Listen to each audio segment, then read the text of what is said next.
अस्मद्गुरुभ्यो नमः। अस्मत्परमगुरुभ्यो नमः। अस्मत्सर्वगुरुभ्यो नमः। श्रीमते रामानुजाय नमः।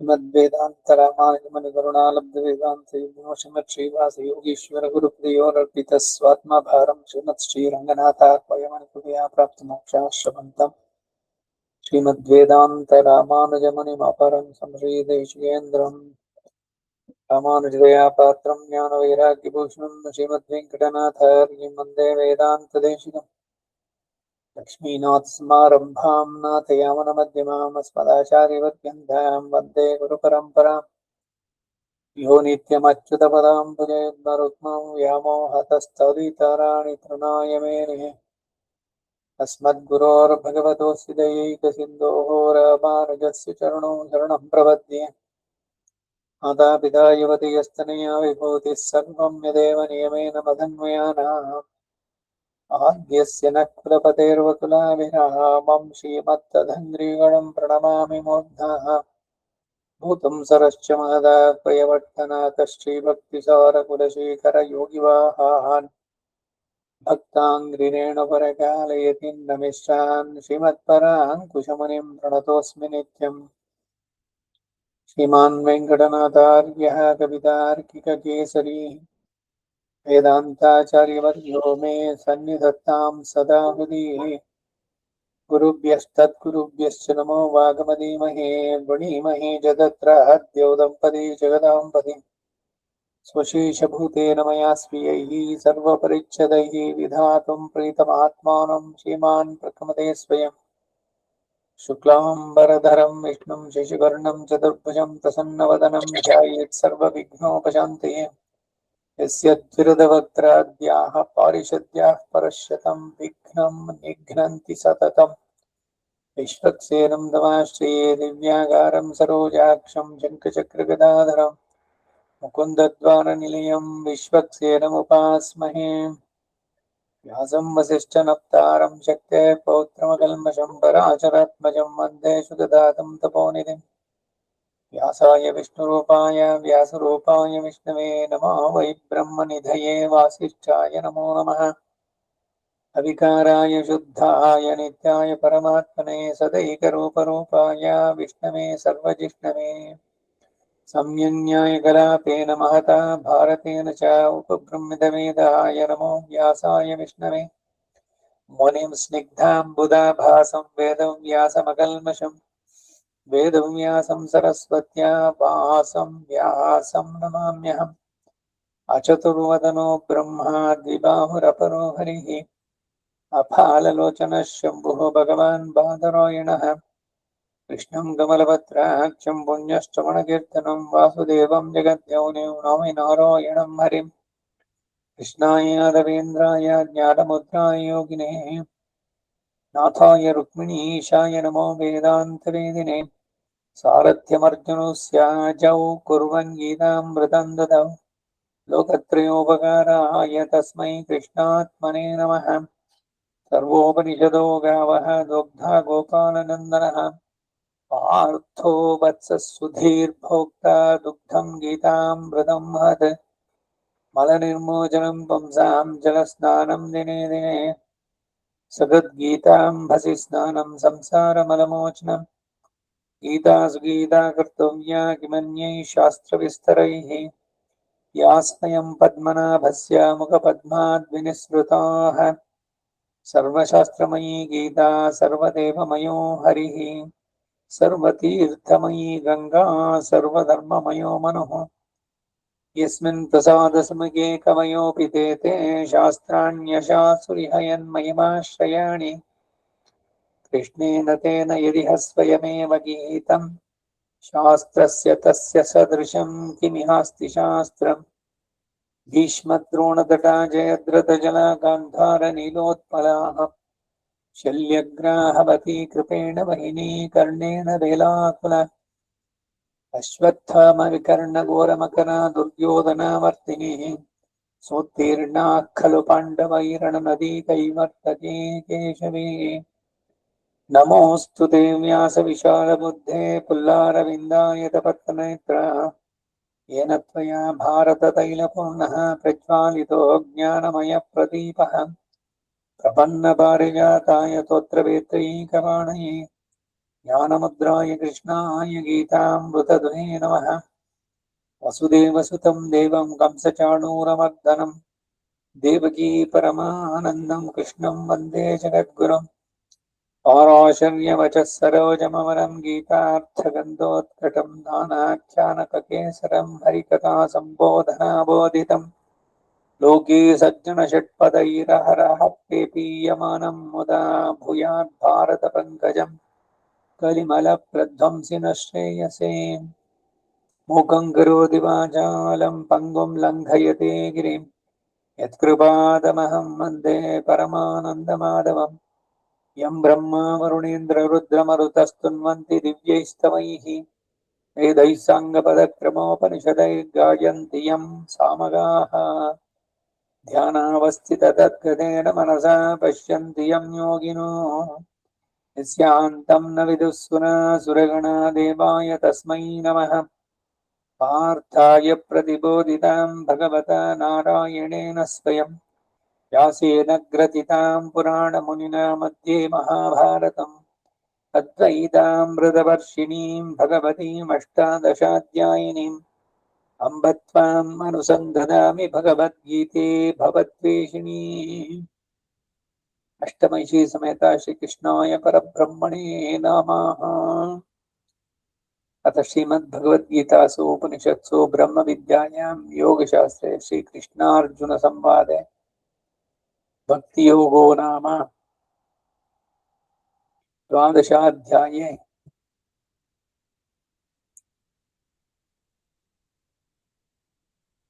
संग्रहार्थः 12ನೇ ಅಧ್ಯಾಯದ 20 ಶ್ಲೋಕಗಳು ಎಲ್ಲ ವಿವರವಾಗಿ ಇವರಿಗೆ ನೋಡಿದ್ದಾಯ್ತು. ಈಗ ಮತ್ತೆ ನೆನಪಿಸಿಕೊಳ್ಳೋದಕ್ಕೆ ಸಂಗ್ರಹವಾಗಿ ಹಿಂದಿನ ಅಧ್ಯಾಯದಲ್ಲಿ ಅಂದ್ರೆ 11ನೇ ಅಧ್ಯಾಯದಲ್ಲಿ ಸರ್ವೇಶ್ವರನ ಮಹತ್ತಾದ ಲೀಲಾ ವಿಭೂತಿ ನಿತ್ಯ ವಿಭೂತಿಗಳಿಂದಲೂ ಕಲ್ಯಾಣ ಗುಣ ಯೋಗದಿಂದಲೂ ಕೂಡಿದಂತಹ ವಿಶ್ವರೂಪವನ್ನ, ಹಾಗೆ ಆತನು ನಿತ್ಯ ವಿಭೂತಿಯಲ್ಲಿ ನಿತ್ಯ ಮುಕ್ತರುಗಳಿಂದ ಸೇವಿತನಾಗಿ ಪರಿಪೂರ್ಣ ಬ್ರಹ್ಮ ಆನಂದವನ್ನೀಯುವ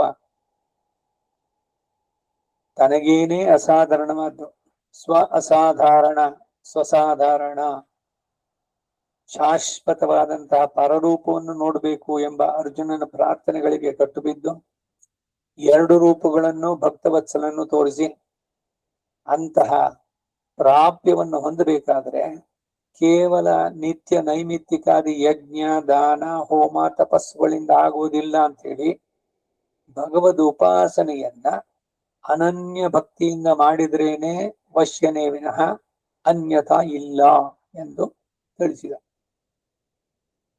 ಭಗವಂತನನ್ನ ಕಾಣುವುದು ಕಷ್ಟ ಅಲ್ಲ, ಆದ್ರೆ ಅವನೇ ಬೇಕು, ಬೇರೆ ಎಲ್ಲವನ್ನು ಬಿಟ್ಟು ಅಂತ ಅದು ಪ್ರಧಾನವಾಗಬೇಕು. ಆ ಆರ್ತಿ ಅದು ತೀವ್ರವಾಗಿರ್ಬೇಕು, ಬಿಟ್ಟು ಇರೋದಕ್ಕಾಗಲ್ಲ ಅನ್ನುವಂತೆ. ಪಾಡಿ ಅಲತ್ತುವನ್ ಕ್ರಂದಾಮಿ ಸಂಪೃತ್ಯ ಗತಿಸ್ತವಾಗ್ರೆ, ಈ ಕಾಣದಿದ್ರೆ ನನ್ನ ಈ ಜನ್ಮ ವ್ಯರ್ಥವಾಗತ್ತಲ್ಲ ಅನ್ನೋ ದುಃಖ ಅದು ತೀವ್ರವಾಗಿದ್ರೆ ಬರುವಂತದ್ದು. ಅನನ್ಯ ಭಕ್ತಿಯಾತು ಅನನ್ಯಯ ಶಕ್ಯ ಮದ್ಭಕ್ತಿಂ ಲಭತೆ ಪರಾಂ, ಅವನೇ ಹೇಳಿದಂತೆ ಹಾಗೆ. ಅದಕ್ಕೆ ಅರ್ಜುನ ತೈಲ ಧಾರೆಯ ಹಾಗೆ ಸತತ ಮನಸ್ಸಿನಿಟ್ಟು ಭಕ್ತಿ ಮಾಡುವುದು ಕಷ್ಟ ಎಂಬ ಭಾವದಿಂದ ಹಿಂದೆ ಹೇಳಿದ್ದ ಬ್ರಹ್ಮ ವಿದ್ಯಾನಿಷ್ಠರಾದ ಜಿಜ್ಞಾಸುವಿಗೂ ಜ್ಞಾನಿಗೂ ಮೋಕ್ಷ ಉಂಟು ಎಂದು 8ನೇ ಅಧ್ಯಾಯದಲ್ಲಿ ಹೇಳಿದ್ದನ್ನು ಜ್ಞಾಪಕದಲ್ಲಿಟ್ಟು ಜ್ಞಾನಿಯಾಗಿ ನಿನ್ನನ್ನು ಉಪಾಸಿಸುವುದು ಸುಕರವಾಗಿ ಶೀಘ್ರ ಫಲದಾಯಕವೇ ಅಥವಾ ಜಿಜ್ಞಾಸವಾಗಿ ಉಪಾಸಿಸುವುದು ಶೀಘ್ರ ಫಲದಾಯಕವೇ ಅಂತ ಪ್ರಶ್ನೆ ಮಾಡಿದ. ಇದಕ್ಕೆ ಉತ್ತರವಾಗಿ ಜಿಜ್ಞಾಸುವಿನ ಉಪಾಸನೆಯು ಕ್ಷಿಪ್ರ ಫಲದಾಯಕವೂ ಅಲ್ಲ. ಆತ್ಮ ಸಾಕ್ಷಾತ್ಕಾರ, ಯೋಗದಲ್ಲಿ ಸಮಾಧಿ ದೇಶ ಇವೆಲ್ಲ ಭಗವಂತನ ಪಡೆಯೋದ್ರಲ್ಲಿ ನಿಧಾನ ಆಗುತ್ತೆ.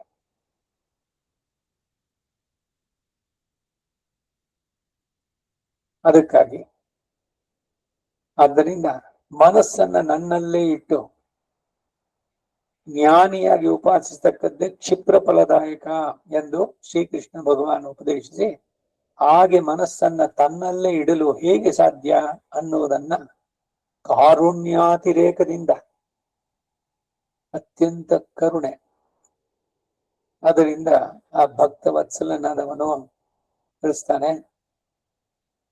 ಮೊದಲನೇ ಶ್ಲೋಕ.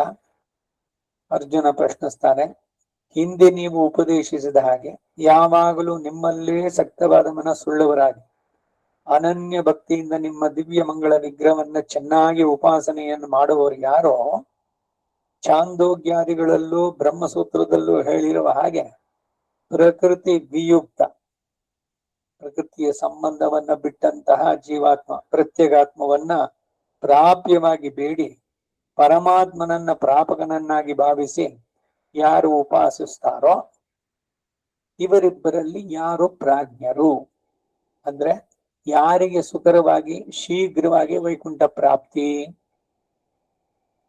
ಅಂದಾಗ ಅವನು ಕೇಳಿದ ಪ್ರಶ್ನೆ ಕೇಳ್ತಾನೆ. ದಹರಾದಿ ಕೆಲವು ಬ್ರಹ್ಮವಿದ್ಯೆಗಳಲ್ಲಿ ಪರಮಾತ್ಮನ ದಿವ್ಯಮಂಗಳ ವಿಗ್ರಹವೇ ಪ್ರಾಪ್ಯವಾಗಿ ವಿಧಿಸಲ್ಪಟ್ಟಿದೆ. ಧ್ಯಾನಕ್ಕೆ ಮೂರ್ತಿ ಯಾರನ್ನ ನಾವು ಕುರಿತು ಉಪಾಸನೆ ಮಾಡ್ತೀವೋ ಅವನು. ಇನ್ನು ಕೆಲವು ಪಂಚಾಗ್ನಿ ವಿದ್ಯೆಯ ಮೊದಲಾದವುಗಳಲ್ಲಿ ಆತ್ಮ ಪ್ರಾಪ್ತಿ ಉಂಟಾಗಿ ಅನಂತರ ಪರಬ್ರಹ್ಮ ಪ್ರಾಪ್ತಿ. ಹೀಗೆ 2 ವಿಧದ ಬ್ರಹ್ಮ ವಿದ್ಯೆಗಳಲ್ಲಿ ಯಾವುದು ಸುಖರತ್ವದಿಂದ ಶೀಘ್ರದಿಂದಲೂ ಉತ್ತಮ ಅನ್ನೋದು ಪ್ರಶ್ನೆ. 2 ರೀತಿಯಲ್ಲೂ ಭಗವಂತನ ಪಡಿಬಹುದು, ಇಬ್ಬರಿಗೂ ಸಿಗ್ತಾರೆ, ಅದರ ಸಂದೇಹ ಇಲ್ಲ. ಅದು ಒಂದು ಸ್ವಲ್ಪ ಕಷ್ಟತರವಾದದ್ದು, ಕ್ಲೇಶಕರವಾದದ್ದು, ಪ್ರಕೃತಿಯ ಸಂಬಂಧವನ್ನು ಪೂರ ಬಿಡಿಸ್ಕೊಂಡು ಮನಸ್ಸನ್ನ ಅವನಲ್ಲಿ ಏಕೀಕರಿಸಿ ತೈಲ ಧಾರೆಯಂತೆ ಎಣ್ಣೆ ಬಿಟ್ಟಾಗೆ ಧಾರೆಯಾಗಿ ನೇರವಾಗಿ ಬರುವಂತ ಆ ರೀತಿನಲ್ಲಿ ಬಿಡುವಂತದ್ದು. ಧಾರೆ ಅಂತ ನೆನಪಾಯ್ತು. ಶ್ರಾದ್ದದಲ್ಲಿ ಆಚರಣೆಯಲ್ಲಿ ಏನೋ 2 ಎಲೆ ಹಾಕಿ ಬಳಸಿರ್ತಾರೆ. ಕ್ಷಾರ ಲವಣವರ್ಜ್ಯವಾದದ್ದು ಮೊದಲನೇ ಎಲೆನಲ್ಲಿದೆ. ಹೊರಗಡೆ ಎಲೆನಲ್ಲಿ 4 ಗೊಜ್ಜು ಎಲ್ಲ 4 ಪಲ್ಯಗಳು, ಕರಿಂದು ಗೊಜ್ಜು ಮತ್ತೆ ಏನೇನಿದೆಯೋ ಏನೋ ಭಕ್ಷಣಗಳು, ಉಪ್ಪು ಹಾಕಿರುವಂತದ್ದು ಅದೆಲ್ಲ ಅದರಲ್ಲಿ ತೆಂಗುಳ್ಳು ಅವೆಲ್ಲ. ಒಳಗಿನ ಎಲೆನಲ್ಲಿ ಇವುಗಳನ್ನೆಲ್ಲ ಹಾಕಿರೋದು. ಇದಾದ್ಮೇಲೆ ಕಡೆಯ ಐಟಮ್ ಏನು ಅಂದ್ರೆ ಹಣ್ಣು ರಸಾಯನ, ಅದನ್ನ ಎಲೆಯ ಎಡಭಾಗದಲ್ಲಿ ಮೊದಲನೇದರಲ್ಲಿ ಬಳಸಿರುವಂತದ್ದು. ಆಮೇಲೇನು ಇವರಿಗೆಲ್ಲ ಮಾಡಿ ಮರಣ ಮೊದಲೇ ಕೊಟ್ಟಿರುತ್ತೆ, ಕೂತ್ಕೊಂಡು ಎಲ್ಲ ಅವರನ್ನ ಮಾಡಿ ಎಲ್ಲ ಹೇಳಿ ಪೃಥ್ವೀತೆ ಪಾತ್ರಂ ಇವೆಲ್ಲ ಹೇಳಿ ಪರಿಶೇಚನೆ ಆದ್ಮೇಲೆ ಕೆಲವರು ಆ ರಸಾಯನದ ಮೇಲೆ ಜೇನುತುಪ್ಪವನ್ನು ಬಳಸ್ತಾರೆ. ಈ ಜೇನುತುಪ್ಪ ಬಳಸಿದ್ರೆ ಏನಾಗುತ್ತೆ ಅಂದ್ರೆ ಆ ಬಾಟ್ಲಿಂದಾನೆ ಬಗ್ಗಿಸ್ತಾರೋ ಇಲ್ಲ ಸೌಟಿಂದ ತಗೊಂಡ್ ಬಿಡ್ತಾರೋ, ಬಿಟ್ರೆ ಅದು ತೈಲ ಧಾರೆಯಂತೆ ಕಂಟಿನ್ಯೂಯಸ್ ಆಗಿ ಬರುತ್ತೆ. ಅಂದ್ರೆ ಅವರು ಪರಿಶೇಚನೆ ಮಾಡದ ಮೇಲೆ ಆ ರಸಾಯನದಿಂದ ನೇರವಾಗಿ ಸಂಪರ್ಕ ಆ ಜೇನುತುಪ್ಪದ ಬಾಟ್ಲಿಗೆ ಹೋಗುತ್ತೆ. ಇವ್ರಿಗೆ ಬಡಿಸಿದ್ದು ನೆಕ್ಸ್ಟ್ ವಿಶ್ವೇದೇವ ಆದ್ಮೇಲೆ ಪಿತೃಸ್ಥಾನದಲ್ಲಿ, ಅಂದ್ರೆ ವಿಶ್ವೇದೇವಸ್ಥಾನದಲ್ಲಿ ಇರೋವರ ಉಚ್ಚಿಷ್ಟ ಪಿತೃಸ್ಥಾನಕ್ಕೆ ಬರ್ದಂಗಾಗತ್ತೆ. ಅದಕ್ಕೆ ಏನ್ ಮಾಡ್ಬೇಕು ಅಂತಂದ್ರೆ ಜೇನುತುಪ್ಪ ಮೊದ್ಲೇ ಬಡಿಸ್ಬಿಟ್ಟಿವಿ, ಆ ಸಂದರ್ಭದಲ್ಲಿ ಬಡಿಸ್ಬೇಕು ಅನ್ನೋದಲ್ಲ ಪ್ರೊಸೀಜರ್. ಆ ಸಂದರ್ಭದಲ್ಲಿ ಕಡೆನಲ್ಲಿ ಮಂತ್ರ ಹೇಳಿ ಮಧುಮಾತ ಋತಾಯತೆ ಮಧುಕ್ಷರಂತಿ ಸಿಂಧವಃ ಅದನ್ನ. ಹಾಗೇನೆ ಸಮಾರಾಧನೆಯಲ್ಲಿ ಕೂತಿದ್ದಾರೆ ಎಲ್ರೂ, ಒಬ್ಬೊಬ್ಬರಿಗೆ ಒಂದೊಂದ್ ಸೌಂಡ್ ತಗೊಂಡು ಬಿಟ್ರೆ ಟೈಮ್ ಆಗತ್ತೆ ಹೇಳಿ ಒಂದ್ ದೊಡ್ಡ ಸೌಟ್ನಲ್ಲಿ ತಗೊಂಡ್ಬಿಟ್ಟು ಇವ್ರಿಗೆ ಒಂದ್ ಸ್ವಲ್ಪ ಬಡಿಸಿ ಅಲ್ಲಿಂದ ನೆಕ್ಸ್ಟ್ ಎಲೆಗೆ ಅಲ್ಲಿಂದ 3ನೇ ಎಲೆಗೆ ಅಂದು 6-7 ಎಲೆಗೆ ಆದ್ರೆ ಸೌಟ್ ಖಾಲಿ ಆಗತ್ತೆ. ಅವಾಗೇನಾಯ್ತು, ಈ ಮೊದಲನೇವರ್ಗ್ ಬಡಿಸಿದಿರ್ಲ ಅವರ ಉಚ್ಚಿಷ್ಟ ಮಿಕ್ಕವ್ರಿಗೆ ಬಡಿಸಂಗಾಗತ್ತೆ. ಒಬ್ಬೊಬ್ಬರಿಗೂ ಸಪರೇಟ್ ಆಗಿ ತಗೊಂಡು ಬಿಡ್ಬೇಕು. ಹಾಗೆ ಇದು ಇವೆಲ್ಲ ಧಾರೆ ಅಂತ ಬಂದಿದ್ದಕ್ಕೆ ನೆನಪಾಗಿದ್ದು ಹೇಳಿದೆ. ಸರಿಯಾದ ಆಚರಣೆ ಹೇಗಾಗುತ್ತೆ ಅಂದ್ರೆ ಆ ಟೈಮ್ನಲ್ಲಿ ಇದನ್ನ ಜೇನುತುಪ್ಪವನ್ನು ಬಡಿಸೋದಲ್ಲ, ಮೊದಲೇ ಬಡಿಸ್ಬಿಟ್ಟಿರ್ಬೇಕು. ಇಲ್ಲ, ಒಬ್ಬೊಬ್ಬರಿಗೂ ಬಡಿಸಿದ್ದನ್ನ ಬಿಟ್ಟು ಕೈ ತೊಳ್ಕೊಂಡು ಆಮೇಲೆ ಇನ್ನೊಬ್ಬರಿಗೆ ಬಡಿಸ್ಬೇಕು. ಹೀಗೆ ಅಭಿಗಾರನೂ ಅಷ್ಟೇನೆ, ಈ ಪರ್ಪು ಬಡಿಸೋದು ಅಷ್ಟೇ. ಒಬ್ಬರಿಗೆ ಬಡಿಸಿದ್ ಒಂದ್ ಸೌಟ್ನಲ್ಲಿ ಅದರದನ್ನೇ ಮಿಕ್ಕಿದ್ದು ಬರುತ್ತೆ, ಇದಾಗತ್ತೆ. ಇದೇನು ಅಂದ್ರೆ ಒಂದು ಪಾತ್ರೋಚ್ಚಿಷ್ಟ ಆಗತ್ತೆ, ಇನ್ನೊಂದು ಆ ಸರ್ವಿಂಗ್ ಇದೆಯಲ್ಲ ದರ್ವಿ, ಆದ್ರೂ ಚಿಷ್ಟ. ಅದಾಗಬಾರದು. ಒಂದು ಕೋಣ ಇಲ್ಲಿ ಭಗವಂತನ ಚಿಂತನೆ ಹೀಗೆ ಧಾರೆಯಾಗಿರ್ಬೇಕು. ಅಂದ್ರೆ ಅದರ ಬ್ರೇಕ್ ಇರಬಾರ್ದು, ಕಂಟಿನ್ಯೂಟಿ. ಹಾಗೆ ತೈಲ ಧಾರೆಯಂತೆ ಇರೋದು ಸುಲಭನೋ? ಯಾರಿಗೂ ಇಲ್ಲ. ವಿದ್ವಾಂಸಮಪಿ ಅಪಕರ್ಷತಿ, ಮನುಸ್ಮೃತಿಯ ಮಾತಿದು. ಪ್ರಾಪಂಚಿಕವಾದ ವಿಷಯಗಳಲ್ಲಿ ಮನಸ್ಸು ಸೆಳೆತ ಎಲ್ಲ ಕಡೆನಲ್ಲೂ. ಅದನ್ನ ಅರ್ಜುನನ ಬಾಯಿನಲ್ಲಿ ಅವನೇ ಹೇಳಿಸ್ದ, ವಾಯೋರಿವ ಸುದುಷ್ಕರಂ. ಗಾಳಿಯನ್ ಕೈನಲ್ಲಿ ಇಟ್ಕೊಳ್ಳಿ ನೋಡೋಣ, ಸಾಧ್ಯವೋ? ಹಾಗೆ ಮನಸ್ಸನ್ನ ಒಂದೇ ಸಲಿ ಮಾಡೋದು ಬಹಳ ಕಷ್ಟ, ನಿಗ್ರಹ. ಇದೆಲ್ಲ ಆತ್ಮ ಸಾಕ್ಷಾತ್ಕಾರಕ್ಕೆ ಅಂತ ಮಾಡಬೇಕಾದ್ರೆ ಬರುವಂತ ಕ್ಲೇಶಕರವಾದದ್ದು, ಕ್ಲೇಶತಮವಾದದ್ದು. ಅದ್ರ ಬದಲು ನೇರವಾಗಿ ಭಗವಂತನನ್ನೇ ಮಾಡಿದ್ರೆ ಅದು ಶೀಘ್ರ ಫಲಪ್ರದ ಅನ್ನೋದು ಸಾರಾಂಶ. 2ನೇ ಶ್ಲೋಕ, ಅದಕ್ಕೆ ಶ್ರೀಕೃಷ್ಣ ಭಗವಾನ್ ಉತ್ತರವನ್ನು ದಯಪಾಲಿಸ್ತಾರೆ. ಇಷ್ಟೆಂದು ಹೇಳಲು ಸಾಧ್ಯವಿಲ್ಲದ ನಿರತಿಶಯ ಪ್ರೀತಿಯಿಂದ ಮನಸ್ಸನ್ನ ನಿರಂತರವಾಗಿ ನನ್ನಲ್ಲೇ ಇಟ್ಟು ಶ್ರದ್ಧೆಯಿಂದ ನನ್ನೊಂದಿಗೆ ದಿವ್ಯ ವೈಕುಂಠದಲ್ಲಿ ನಿತ್ಯ ಯೋಗವನ್ನ ಬಯಸುವವರಾಗಿ, ನಾನೇ ತಮಗೆ ಪರಮ ಪ್ರಯೋಜನ ಎಂದು ಭಾವಿಸಿದವರಾಗಿ, ನನ್ನ ದಿವ್ಯಮಂಗಳ ವಿಗ್ರಹವನ್ನೇ ಉಪಾಸಿಸುವ ಜ್ಞಾನಿಗಳಾದ ಭಕ್ತರು ಯಾರೋ ಅವರೇ ಯುಕ್ತತಮರು. ಅಂದರೆ ಸುಖವಾಗಿ ಶೀಘ್ರದಲ್ಲಿ ನನ್ನನ್ನೇ ಬಂದು ಸೇರುವರಾದ್ದರಿಂದ ಅವರೇ ಪ್ರಾಜ್ಞರು ಎಂಬುದು ನನ್ನ ಅಭಿಪ್ರಾಯ. ಅವನನ್ನೇ ನೇರವಾಗಿ ಉಪಾಸನೆ ಮಾಡುವಂತಹದ್ದು. ನಮ್ಮ ಆತ್ಮ ಸಾಕ್ಷಾತ್ಕಾರ ಇದು ಮಾಡಿಕೊಂಡು ಆಮೇಲೆ ಹೋಗೋದು ಅನ್ನೋದೆಲ್ಲ ಬಳಸು ದಾರಿ ಆಗತ್ತೆ. ಸಿಗಲ್ಲ ಅಂತಿಲ್ಲ ಅವರಿಗೆ, ಕಷ್ಟ ಸಾಧ್ಯವಾದದ್ದು ನಿಧಾನವಾಗತ್ತೆ ಅಂತ ಅಷ್ಟೆ.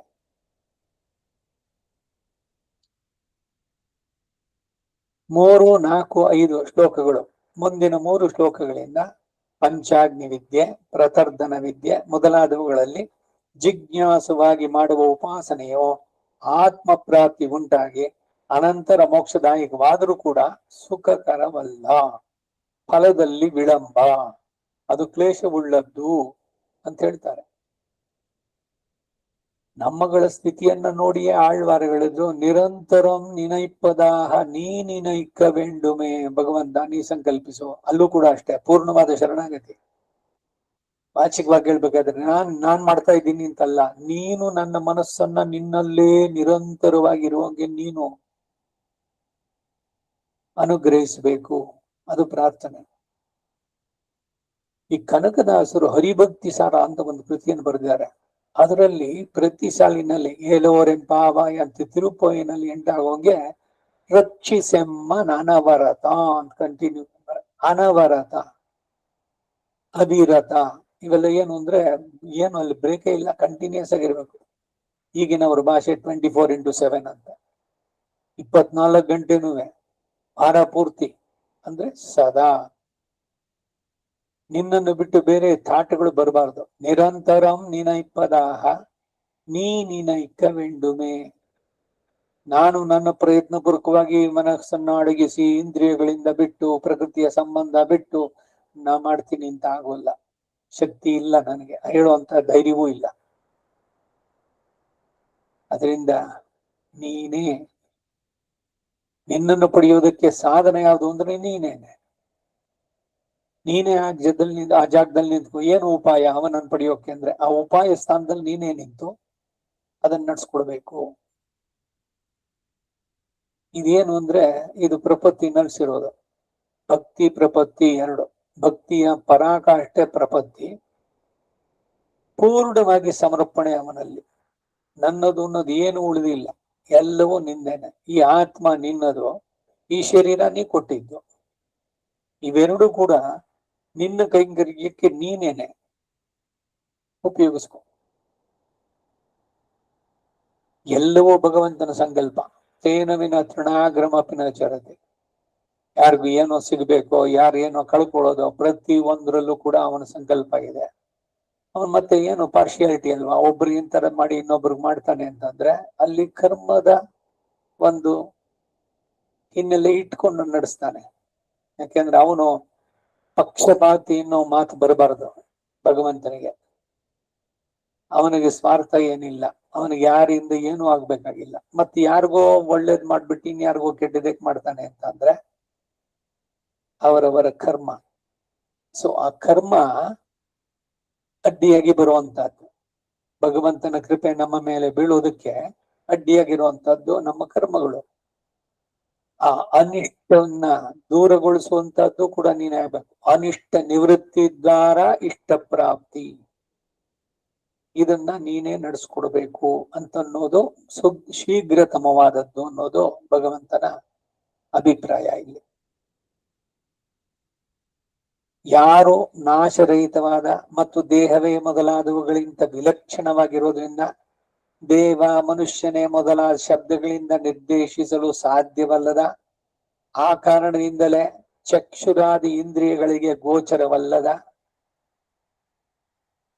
ದೇವಾದಿ ದೇಹಗಳೆಲ್ಲ ಇದ್ದರೂ ಕೂಡ ಅದಕ್ಕಿಂತ ಬೇರೆಯಾಗಿ ಹೀಗಿದ್ದಾನೆ ಎಂದು ಚಿಂತಿಸಲೂ ಕೂಡ ಕಷ್ಟವಾಗಿರುವ, ಮತ್ತು ಹೀಗೆ ಶರೀರ ಭೇದಗಳಿದ್ರೂ ಕೂಡ ಎಲ್ಲ ಆತ್ಮರುಗಳು ಸಮವಾಗಿ ಒಂದೇ ವಿಧವಾದ ಆಕಾರದಿಂದ ಇರುವ, ಹೇಯವಾದ ದೇಹದಿಂದ ಕೂಡಿದ್ದರೂ ಚಲಿಸದೆ ಅಂದರೆ ಪರಿಣಾಮವನ್ನು ಹೊಂದದೇ ಇರುವ, ಆ ಕಾರಣದಿಂದ ನಿತ್ಯವಾಗಿರುವ ಜೀವಾತ್ಮ ಸ್ವರೂಪವನ್ನ ಚಕ್ಷುರಾದಿ ಇಂದ್ರಿಯಗಳ ಸಮೂಹವನ್ನೆಲ್ಲ ವಿಷಯಗಳಲ್ಲಿ ಪ್ರವರ್ತಿಸುವ ವ್ಯಾಪಾರಗಳಿಂದ ನಿಗ್ರಹಿಸಿ, ದೇವಾದಿ ವಿಷಮ ಶರೀರಗಳಲ್ಲೆಲ್ಲ ಆತ್ಮರುಗಳೆಲ್ಲ ಜ್ಞಾನ ಸ್ವರೂಪರಾಗಿ ಜ್ಞಾನ ಗುಣ ಉಳ್ಳವರಾಗಿ ಸಮರು ಎಂದು ಭಾವಿಸಿ, ಆ ಕಾರಣದಿಂದಲೇ ಸರ್ವ ಪ್ರಾಣಿಗಳಿಗೂ ಹಿತ ಮಾಡೋದರಲ್ಲೇ ಆಸಕ್ತಿ ಉಳ್ಳವರಾಗಿ, ಅಂದರೆ ಅಹಿತವನ್ನು ಮಾಡದೆ,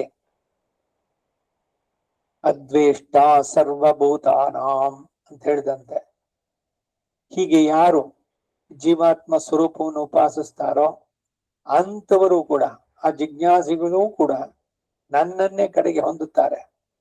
ಅಂದರೆ ತತ್ಕ್ರತು ನ್ಯಾಯ ಪ್ರಕಾರ ಪ್ರಕೃತಿ ವಿಯುಕ್ತ ಪರಿಶುದ್ಧಾತ್ಮ ಸ್ವರೂಪವನ್ನ ಕೈವಲ್ಯವನ್ನ ಹೊಂದಿ ಅನಂತರ ನನ್ನ ಸಾಯುಜ್ಯವನ್ನ ಪಡೀತಾರೆ. ಇಂತಹ ಅಶಕ್ಯವಾದಂತಹ ಜೀವಾತ್ಮ ಸ್ವರೂಪವನ್ನ ನನ್ನ ದಿವ್ಯ ಮಂಗಳ ವಿಗ್ರಹದೊಂದಿಗೆ ನನಗೆ ಶರೀರ ಎಂಬ ಭಾವದಿಂದ ಬದ್ಧ ಜೀವರು ಉಪಾಸಿಸುವುದು ತುಂಬಾ ಕಷ್ಟತರವಾದದ್ದು. ಯಾಕೆ ಅಂದ್ರೆ ದೇಹ ಉಳ್ಳವದ್ದರ, ಆದ್ದರಿಂದ ದೇಹವೇ ಆತ್ಮ ಎಂಬ ಭ್ರಮೆಯು ಅನುಸರಿಸಿ ಅವರಿಗೆ ಬರುತ್ತೆ. ದೈವೀ ಹೇಷ ಮಮ ಮಾಯಾ ದುರತ್ಯಯ, ಬಹಳ ಕಷ್ಟ ಸಾಧ್ಯ ಅವನ ಮಾಯೆಯನ್ನ ದಾಟೋದು.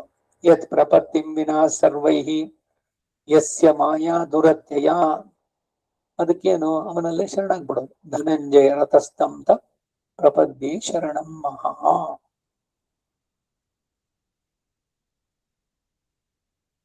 ಸಂಹಿತೆ ಪಾಠದಂತೆ ಇದೊಂದು ಸೆಂಟೆನ್ಸ್ ಪೂರ ಇಲ್ಲಿ ತನಕ ಆಗಿದ್ವ ಒಂದೇ ಒಂದು ಸೆಂಟೆನ್ಸ್.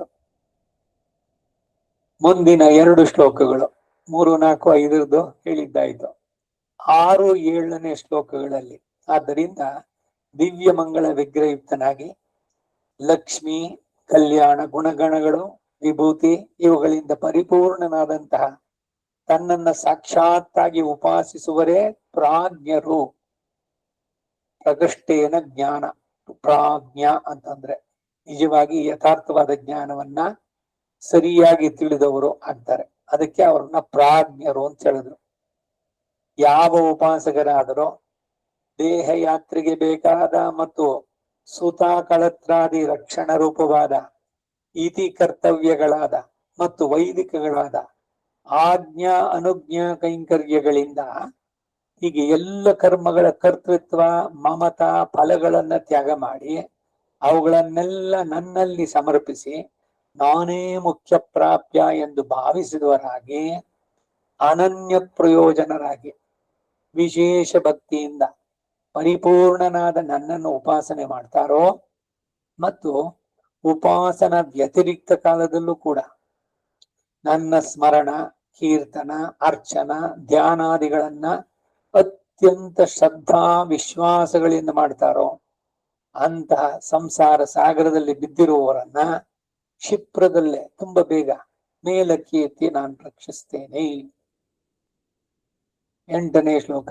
ಆದ್ದರಿಂದ ನೀನು ಐಹಿಕಗಳೇನು, ಅನ್ಯ ದೇವತೆಗಳೇನು ಅವುಗಳಲ್ಲಿ ಇಡದೆ ನನ್ನಲ್ಲೇ ಮನಸ್ಸನ್ನಿಡು. ನಿನ್ನ ವಿವೇಕ ಬುದ್ಧಿಯನ್ನ ನನ್ನಲ್ಲೇ ನೆಲೆಸುವ ಹಾಗೆ ಮಾಡು. ಅಂದರೆ ನಾನೇ ತುಂಬಾ ಹಿತಚಿಂತಕನು, ಪ್ರಾಪ್ಯನು ಎಂಬ ವಿವೇಕ ಜ್ಞಾನವನ್ನ ಹೊಂದು. ಹೀಗೆ ನೀನು ಮಾಡಿದ್ದಾದ್ರೆ ನೀನು ಯಾವಾಗಲೂ ಇಲ್ಲಿಯೂ ಅನಂತರವೂ ಪ್ರಾಪ್ಯವಾದ ನನ್ನಲ್ಲೇ ವಾಸ ಮಾಡ್ತೀಯ. ಅಂದರೆ ನನ್ನ ಸಾನ್ನಿಧ್ಯವನ್ನೇ ಹೊಂದುವೆ. ಆದ್ದರಿಂದ ಮನಸ್ಸು ಬುದ್ಧಿಯು ಎರಡನ್ನು ನನ್ನಲ್ಲೇ ಇಡತಕ್ಕದ್ದು. ಸಂಪೂರ್ಣ ಸಮರ್ಪಣೆ, ಅವನಲ್ಲಿ ಪೂರ್ಣವಾದ ವಿಶ್ವಾಸ, ಅದನ್ನೇ ಬಹಳ ಸ್ಪಷ್ಟವಾಗಿ ಹೇಳ್ತಾ ಬರ್ತಾನೆ. ಅವನಲ್ಲೇ ಪೂರ್ಣವಾಗಿ ಬಂದಾಗ ಈ ಪ್ರಾಪಂಚಿಕವಾದ ಸಂಬಂಧಗಳಿಂದ ಬರುವಂತಹ ಸುಖವೋ ದುಃಖವೋ ನೋವೋ ನಲಿವೋ ಇವೆಲ್ಲದರಿಂದ ಹೊರತಾಗಿರುವಂತಹದ್ದು. ಅದರ ಸುಖ ಬರುತ್ತಾ ಆಯ್ತು, ನೋವು ಬರೋಲ್ವಾ ಅಂದ್ರೆ ಬಂದ್ರು ಕರ್ಮ ಎತ್ತುವಾಗ ಅದು ಕರ್ಮದಿಂದ ಬಂದಿದ್ದು, ನನಗಲ್ಲ ಅಂತ ಅನ್ಕೊಳ್ಳೋದು. ಸುಖದಲ್ಲಿ ಹಿಗ್ಗದೆ, ದುಃಖದಲ್ಲಿ ಕುಗ್ಗದೆ, ಮನಸ್ಸನ್ನ ಪ್ರಶಾಂತವಾಗಿ ಇವೆಲ್ಲದರಿಂದ ಬಿಡಿಸಿದಂತೆ. ಯಾವುದು ಪ್ರಧಾನ ಅಲ್ಲ ಜೀವನದ ಇದು ಯಾತ್ರೆಯಲ್ಲಿ. ಅವನು ಇಟ್ಟ ಹಾಗೆ ಏನು ಬರುತ್ತೋ ಬಾಳಿನಲ್ಲಿ ಅದು ಅದರಿಂದ ತೃಪ್ತ, ಅದರ ಬಗ್ಗೆ ತಲೆ ಕೆಡಿಸ್ಕೊಳ್ಳೋದೇ ಇಲ್ಲ. ಆ ರೀತಿ ಬರ್ಬೇಕಾದ್ರೆ ದ್ವಂದ್ವಗಳಿಂದ ಅತೀತನಾಗುವಂತಹದ್ದು.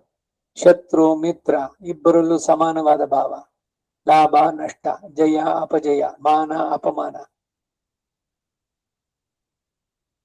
ಇವೆಲ್ಲ ಬಿಟ್ಟು ಭಗವಂತನನ್ನೇ ಅಂತಂದ್ಬಿಟ್ಟು ತಗೊಂಡಾಗ ಇವೆಲ್ಲ ಗೌಣವಾಗತ್ತೆ. ಆ ರೀತಿ ಇದ್ರೆ ನನಗವನು ತುಂಬಾ ಪ್ರಿಯ ಅಂತ ಬಹಳ ಸ್ಪಷ್ಟವಾಗಿ ಹೇಳ್ತಾ ಬಂದ. 9ನೇ ಶ್ಲೋಕ. ಹೀಗೆ ಮನಸ್ಸನ್ನ ಬುದ್ಧಿಯನ್ನು ಇಡಲು ನಿನಗೆ ಕಷ್ಟವಾಗಿ ತೋರಿದ್ರೆ ಹಾಗೆ ಅವೆರಡನ್ನೂ ನನ್ನಲ್ಲಿ ಇಡುವುದಕ್ಕೆ ಸಾಧನಗಳನ್ನು ಹೇಳ್ತೇನೆ ಎಂದು ಪರಮ ಕೃಪೆಯಿಂದ 3 ಶ್ಲೋಕಗಳಿಂದ ಉಪದೇಶಿಸ್ತಾರೆ. ರಾಜಸೂಯ ಯಾಗಕ್ಕೆ ಬೇಕಾದ ಧನವನ್ನೆಲ್ಲ ಸುಲಭವಾಗಿ ಜಯಿಸಿ ಧನಂಜಯ ಎನಿಸಬಹುದು. ಅವನಿಗೆ ಧನಂಜಯ ಅಂತ ಹೆಸರು ಇದ್ಯಾಕೆ ಅಂದ್ರೆ ಎಲ್ಲವನ್ನು ಜಯಿಸಿ ಬಂದವನು ಧನಂಜಯ. ಆದರೆ ಮನಸ್ಸನ್ನ ಜಯಿಸೋದೇನು ಅಷ್ಟು ಸುಲಭ ಅಲ್ಲ.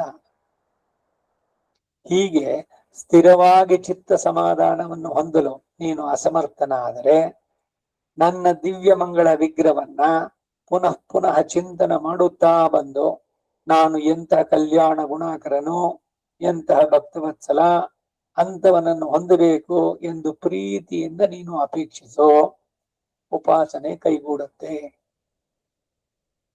ಹಂತವಾಗಿ ಹೇಳ್ತಾ ಬರ್ತಾನೆ ಭಗವಂತ. ಯಾರಿಗೆ ಶಕ್ತಿ ಇದೆಯೋ ಮಾಡಿ ಅದನ್ನ ಇಂದ್ರಿಯಗಳನ್ನೇ ನಿಗ್ರಹಿಸಿ ಭ್ರೂ ಮಧ್ಯದಲ್ಲಿಯೇ ನಿನ್ನ ದೃಷ್ಟಿಯನ್ನು ಕೇಂದ್ರೀಕರಿಸಿ ಪ್ರಾಪಂಚಿಕವಾದ ಹೊರ ವಿಷಯಗಳು ಯಾವುದು ಕೂಡ ಏನಿದೆಲ್ಲ ಹೇಳೋದು ಸಾಧ್ಯನೇ ಅಂತಂದ್ರೆ ಜೀವನದಲ್ಲಿ ಇವೆಲ್ಲ ನಾವು ನೋಡ್ತೀವಿ. ಈಗ ಯಾವುದೋ ಒಂದು ಚಿಂತೆನಲ್ಲಿ ನೀವು ತೀವ್ರವಾಗಿದ್ದೀರಿ, ಏನೋ ಒಂದು ಸುಮ್ಮನೆ ಏನೋ ಒಂದು ಉದಾಹರಣೆ ಹೇಳೋಣ.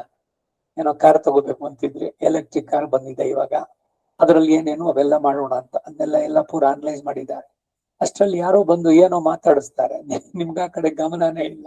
ಯಾಕೆ?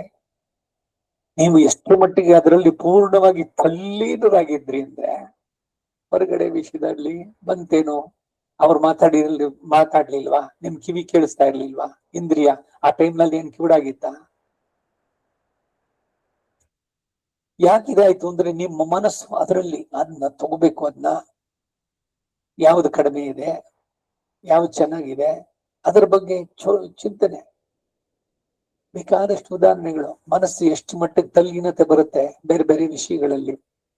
ನಮಗೆ ಇಂಥದ್ರಲ್ಲಿ ವಿಷಯ ಅದಲ್ಲೇ ಜಾಸ್ತಿ ಬರುವಂತಹದ್ದು ತಲ್ಲೀನತೆ, ಭಗವಂತನ ಬಿಟ್ಟು. ಇದೇನೆ ನಮಗೂ ಆಳ್ವಾರಗಳಿಗೂ ವ್ಯತ್ಯಾಸ. ಅವ್ರಿಗೆ ಬೇರೆ ಏನು ಬೇಕಿಲ್ಲ, ಇದು ಮಾತ್ರ ಭಗವಂತನನ್ನೇ. ನಮಗ್ ಭಗವಂತನ್ ಬಿಟ್ಟು ಪ್ರಾಪಂಚಿಕವಾದ ಐಶ್ವರ್ಯ, ಧನ, ಧಾನ್ಯ, ಪಶು, ಬಹುಪುತ್ರ ಲಾಭ, ದೀರ್ಘವಾದ ಆಯಸ್ಸು, ಮೊಮ್ಮಕ್ಕಳು, ಮರಿಮಕ್ಕಳು, ಅವ್ರ ಜೊತೆನಲ್ಲಿ ಇರ್ಬೇಕು, ಅವರನ್ನ ಆಡಿಸ್ಬೇಕು, ಅವ್ರ ಮಾತನ್ನ ಕೇಳಬೇಕು, ಅದ್ರಲ್ಲಿ ಸಂತೋಷ ಪಡಬೇಕು. ದೇವ್ರು ಇರ್ಲಿ ನಿಧಾನಕ್ಕೆ, ಇದೆಲ್ಲ ಮುಗಿಸ್ಕೊಂಡು ಆಮೇಲೆ ಹೋದ್ರಾಯ್ತು. ಇನ್ನೆಲ್ಲಿ ಹೋಗ್ತೀವಿ? ಅಲ್ಲೇ ತಾನೇ ಹೋಗೋದು, ಅಲ್ಲೇ ಹೋಗೋದು. ಆದ್ರೆ ಅದು ಡೆಫಿನೆಟ್ ಅಲ್ಲಿಗೆ ಹೋಗಿ ತಲುಪೋದು. ಅದಕ್ಕೆ ಇವತ್ತಿಂದ ನೆಲದ ಬೇಸಾಯ ಇದ್ರೆ ಅಲ್ಲಿ ಬರೋದಕ್ಕೆ ಸಾಧ್ಯವಾಗುತ್ತೆ. ಸ್ವಲ್ಪವಾಗಿ ಈ ಸಂಬಂಧಗಳು, ಈ ಅಂಟಿದೆಲ್ಲ ಅದನ್ನ ಬಿಡಿಸ್ಕೊಂಡ್ರೆ ಆಮೇಲೆ ಸುಲಭವಾಗತ್ತೆ.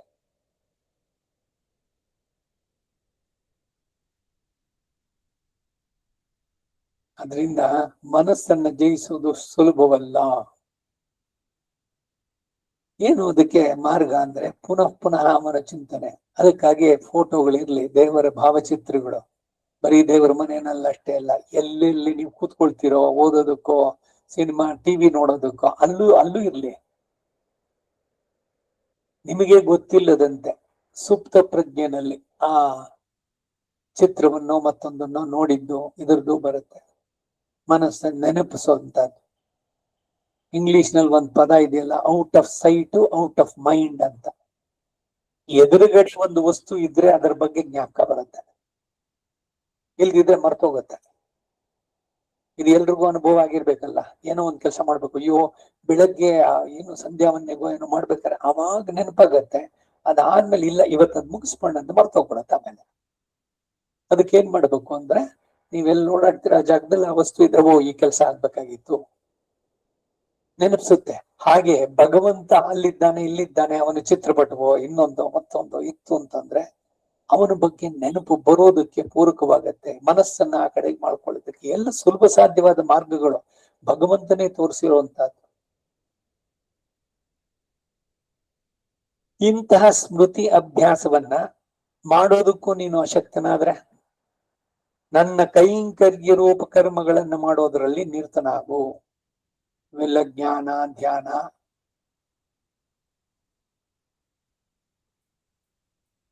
ಯಾಕೆ ಬೇಕು ಪೂಜಾರೋಮ?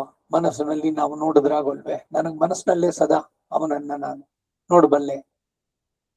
ಆದ್ರೆ ನೋಡಿದ್ರು ನೀವು, ನಿಮ್ ಮನಸ್ಸು ಅವನಲ್ಲಿ ಕೇಂದ್ರೀಕೃತವಾಗೋದಕ್ಕೆ ಇಲ್ವೇ ಇಲ್ಲ ಅವಕಾಶ. ಇದಕ್ಕೆ ಒಂದು ಮೂರ್ತಿ ಪೂಜೆ ಇವುಗಳು ಅವಶ್ಯಕ ಅಂತ ಹೇಳುವಂತದ್ದು, ಅವನನ್ನ ಭಾವಿಸೋದಕ್ಕಾಗಿ.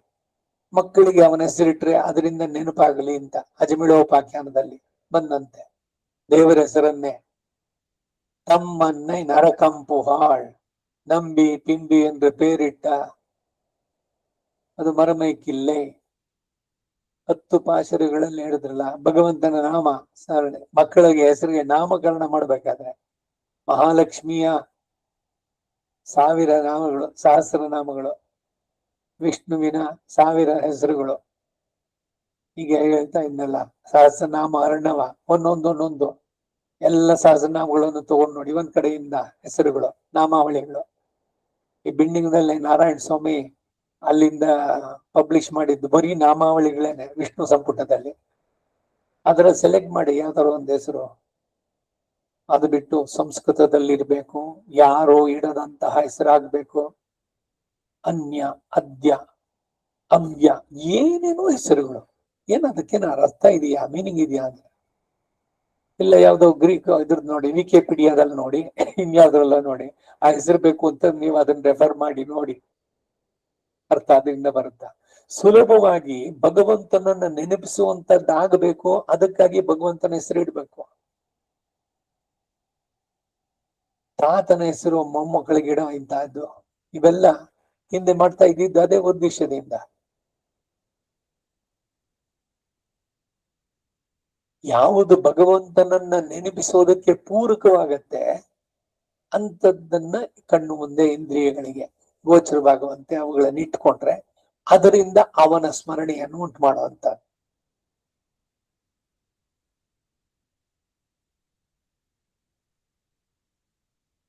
ನನ್ನ ಕೈಂಕರ್ಯ ರೂಪವಾದದ್ದನ್ನ ಮಾಡಿ, ಅದು ಯಾವುದು ಅಂದ್ರೆ ದೇವಾಲಯ ನಿರ್ಮಾಣ, ಉದ್ಯಾನವನವನ್ನು ಏರ್ಪಡಿಸೋದು, ನನಗಾಗಿ ಆಲಯದಲ್ಲಿ ದೀಪವನ್ನು ಹಚ್ಚುವಂತಹದ್ದು. ಈ ಮೇಲ್ಕೋಟೆನಲ್ಲಿ ಹೇಳ್ತಾ ಇದ್ದೆ, ಮೇಲ್ಕೋಟೆ ಒಂದೇನು, ಎಲ್ಲ ಹಳ್ಳಿಗಳಲ್ಲೂ ಕೂಡ ಅಷ್ಟೇ, ರಸ್ತೆ ಕಡೆಯಲ್ಲೂ ಒಂದೊಂದು ಕಂಬಗಳನ್ನ ನೆಡ್ತಾ ಇದ್ರು. ಅದಕ್ಕೆ ಸಾಯಂಕಾಲ ಆದ್ಮೇಲೆ ಹೋಗ್ಬಿಟ್ಟು ಒಂದೊಂದು ಲಾಂಧ್ರನ ಕಟ್ಟಿಬಿಟ್ಟು ಬರೋದು. ಅದು ಒಬ್ರು ಸೇವೆ. ಪ್ರತಿದಿನ ಸಂಜೆ ಸೂರ್ಯ ಅಸ್ತಮಾಗಿ ಇನ್ನೇನು ಸೂರ್ಯ ಮುಳುಗ್ತಾ ಇದೆ, ಕತ್ತಲಾಗ್ತಾ ಇದೆ ಅಂದ್ರೆ ಎಲ್ಲ ರಸ್ತೆಗಳ ಇದರಲ್ಲಿ ಒಂದೊಂದು ದೀಪವನ್ನ ಹಚ್ಚಿ ಮಾಡುವಂತದ್ದು. ಇದೆಲ್ಲ ಭಗವತ್ ಕೈಂಕರ್ಯ. ಆ ದಾರಿನಲ್ಲಿ ಕತ್ತಲಾಗಿ ಆ ಕಡೆ ಚರಂಡಿಗಿನೋ ಮತ್ತೊಂದು ಕಾಣದೆ ಅವರು ಬಿದ್ರೆ ಮಾಡಿದ್ರೆ ಅಂತ ಅಂದ್ಬಿಟ್ಟು ಅದಕ್ಕೆ ದೀಪಗಳನ್ನ ಅಲ್ಲಿ ಇಡುವಂತಹದ್ದು. ಆಲಯವನ್ನ ಗುಡಿಸುವಂತಹದ್ದು, ದೇವಾಲಯವನ್ನ ಗುಡಿಸುವಂತಹದ್ದು, ಸಾರಿಸೋದು, ಪುಷ್ಪವನ್ನು ತಂದು ಭಗವಂತನಿಗೆ ಸರ್ಪಿಸೋದು, ಸಮರ್ಪಣೆ ಮಾಡುವಂತದ್ದು. ಬಾಯಿನಾಲ್ ಪಾಡಿ ಮನತ್ತಿನಾಲ್ ಚಿಂದಿಕ್ಕ ತುಯೋಮಾಯ್ ಒಂದು ತ್ರಿಕರಣ ಪೂರ್ವಕವಾಗಿ ತಿರುಪಾವಿನಲ್ಲಿ ಹೇಳಿದಂತೆ ಪೂಜೆಗೆ ಸಹಾಯ ಮಾಡೋದು, ಪರಿಕರಗಳನ್ನೆಲ್ಲ ಸಿದ್ಧತೆ, ಅಷ್ಟೋತ್ತರ ಶತನಾಮಗಳನ್ನ ಹೇಳುವಂತದ್ದು. ದಿವಸ ಒಂದೊಂದು ಅಷ್ಟೋತ್ರ ಹೇಳಿ, ನಿಮ್ಮ ಇಷ್ಟ ದೇವತೆದು ಒಂದು, ಅದ್ರ ಜೊತೆಗೆ ಇನ್ನೊಂದು, ರಾಮ, ಕೃಷ್ಣ, ನರಸಿಂಹ, ಶ್ರೀನಿವಾಸ ಎಲ್ಲ ಉದ್ದಕ್ಕೂ. ಪ್ರದಕ್ಷಿಣೆ ನಮಸ್ಕಾರ ಮಾಡೋದು. ಇವೇ ಮೊದಲಾದ ಕರ್ಮಗಳನ್ನ ನನ್ನ ಪ್ರೀತಿಗಾಗಿ ತುಂಬಾ ಭಕ್ತಿ ವಿಶ್ವಾಸದಿಂದ ಮಾಡಿದ್ರೆ ಏನನ್ನು ಎಕ್ಸ್ಪೆಕ್ಟ್ ಮಾಡದೆ ಅದರಲ್ಲಿ ಅದು ಬಂತು, ಅಂಡರ್ಲೈನ್ ಮಾಡಿದ್ದು, ಫಲಾಭಿಸಂಧಿ ರಹಿತವಾದಂತಹ ಕರ್ಮಗಳೆಲ್ಲವೂ ಕೂಡ ಪುಣ್ಯ ಬರ್ಲಿ ಅಂತಲ್ಲ ಯಾವ ಕೆಲಸನೂ ಮಾಡೋದು. ಪುಣ್ಯದ ಫಲ ಬೇಡ, ಚಿನ್ನದ ಬೇಡಿಯೋದಾಗತ್ತೆ, ಇನ್ನೊಂದು ಜನ್ಮಕ್ಕೆ ಕಾರಣವಾಗತ್ತೆ. ಯೋಗವಾಗೋದು ಅಂದ್ರೆ ಇದನ್ನೇ, ಕರ್ಮಯೋಗ ಅಂದ್ರೇನು, ಏನೇ ಮಾಡಿದ್ರು ಕೂಡ ಭಗವಂತನಿಗಾಗಿ. ನಾನು ಇದನ್ನ ಮಾಡದೆ ಅನ್ನುವ ಅಭಿಮಾನನ ಬಿಡಿ. ನಾ ಅಹಂಕರ್ತ, ನೀವೇ ಮಾಡಿದ್ದಾದ್ರೂ ಕೂಡ ಅನುಸಂಧಾನ ಆಗಿರ್ಬೇಕು, ಅವನು ಮಾಡಿಸ್ಕೊಳ್ತಾ ಇದ್ದಾನಷ್ಟೆ. ನೇದಮ್ಮ ಕರ್ಮ, ಇದು ನನ್ ಕೆಲಸ ಅಲ್ಲ, ಭಗವಂತನ ಕೆಲಸ. ಅದ್ರಲ್ಲಿ ಬರೋ ಫಲ ಅವನಿಗೆ. ಹೀಗೆ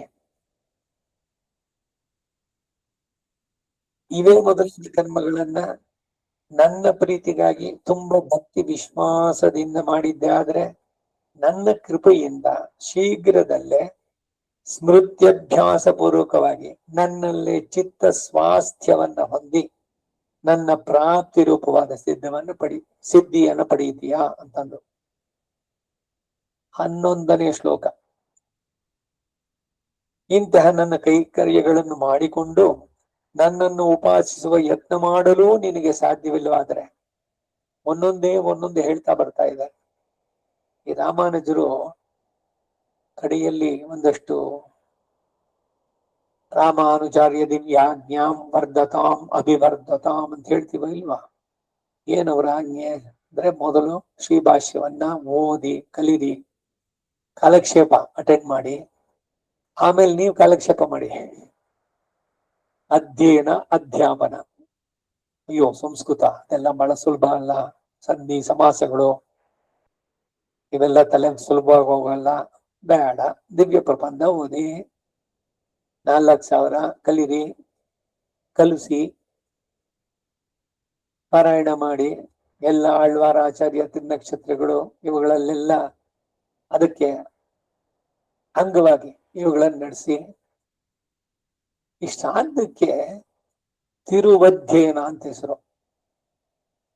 ತಂದೆ ತಾಯಿಗಳನ್ನ ಉದ್ದೇಶಿಸಿ ಪಿತೃದೇವತೆಗಳನ್ನ, ಅದು ವ್ಯಾಜ, ಅವರು ಯಾವತ್ತು ಆ ತಿಥಿ ಇದೆಯೋ ಅವತ್ತಿನ ದಿವಸ ನೋಡೋದು. ಅದಕ್ಕೆ ಪೂರಕವಾಗಿ ಉಭಯ ವೇದ ಪಾರಾಯಣಗಳನ್ನು ಮಾಡುವಂತದ್ದು. ನಿಜವಾದ ಅರ್ಥದಲ್ಲಿ ಅದು ತಿರುವಧ್ಯಯನ. ಅಧ್ಯಯನ ಅದೋಗಿ ತಿರುವಿಧ್ಯಾನ ಆಗ್ಬಿಟ್ಟಿದೆ. ತಿರುವಿಧ್ಯಾನವಲ್ಲ, ತಿರುವಧ್ಯಯನ. ಏನು ಧ್ಯಾನವನ್ನು ತಿರುಗಿಸೋದು, ತಿರುವಿಧ್ಯಾನ, ತಿರುವಧ್ಯಯನ. ಇನ್ ಕೆಲವರು ನಾಳೆ ದಿವಸ ನಮ್ಮ ಅಪ್ಪ ಬರ್ತಾರೆ, ನಿಮ್ಮಪ್ಪ ಏನ್ ಪ್ರೇತ್ವ ಬರೋದಲ್ಲಿ, ಅವರು ಆಚಾರ್ಯ ತಿರುವಡಿ ಸೇರಿದ ದಿವ್ಯ ತಿಥಿ, ಅದು ಪುಣ್ಯ ತಿಥಿ. ಅವತ್ತಿನ ದಿವ್ಸ ಮಾಡುವಂತಹದ್ದು ಉಪಾಸನೆ ಪಿತೃದೇವತೆಗಳು ವಸು ರುದ್ರ ಆದಿತ್ಯ ಇವರೆಲ್ಲ.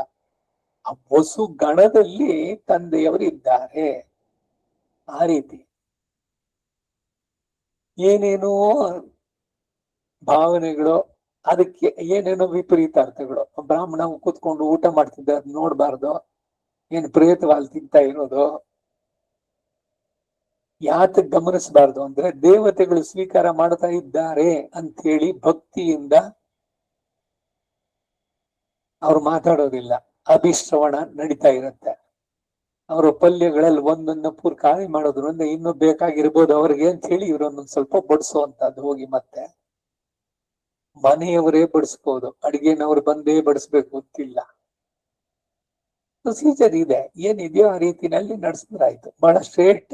ಮನೆಯ ಸೊಸೆಂದ್ರು ಯಾರಿದ್ದಾರೋ ಸ್ತ್ರೀಯರು ಅವರುಗಳೇನೆ ಪಾಕವನ್ನ ಮಾಡಿ ಬಡಿಸುವಂತಹದ್ದು. ಎಲ್ಲ ಕಾಂಟ್ರಾಕ್ಟ್. ಇವಾಗ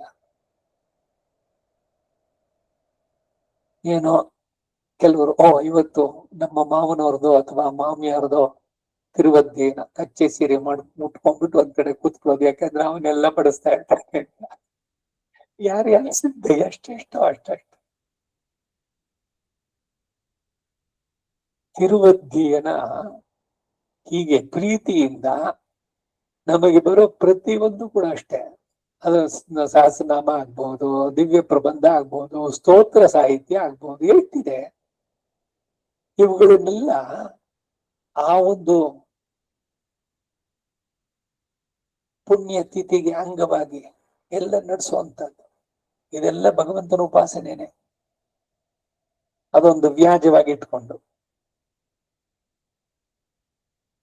11ನೇ ಶ್ಲೋಕ. ಇಂತಹ ನನ್ನ ಕೈಕರ್ಯಗಳನ್ನೂ ಮಾಡಿಕೊಂಡು ನನ್ನನ್ನು ಉಪಾಸಿಸುವ ಯತ್ನ ಮಾಡಲು ನಿನಗೆ ಸಾಧ್ಯವಿಲ್ಲವಾದ್ರೆ ನಾನು ಹಿಂದೆ 6 ಅಧ್ಯಾಯಗಳಿಂದಲೂ ಉಪದೇಶಿಸಿದಂತಹ ಕರ್ತೃತ್ವ, ಮಮತ, ಫಲತ್ಯಾಗಗಳ ಪೂರ್ವಕವಾಗಿ, ಸಾತ್ವಿಕ ತ್ಯಾಗ ಅದರ ಪೂರ್ವಕವಾಗಿ ನಿತ್ಯ ನೈಮಿತ್ತಿಕಾದಿ ಆಜ್ಞಾ ಅನುಜ್ಞಾ ಕೈಂಕರ್ಯಗಳನ್ನೇ ಅನುಷ್ಠಿಸುತ್ತಾ ಐಹಿಕಗಳಲ್ಲಿ ಮನಸ್ಸು ಪ್ರವೇಶಿಸದ ಹಾಗೆ ನಿರ್ವಹಿಸಿ,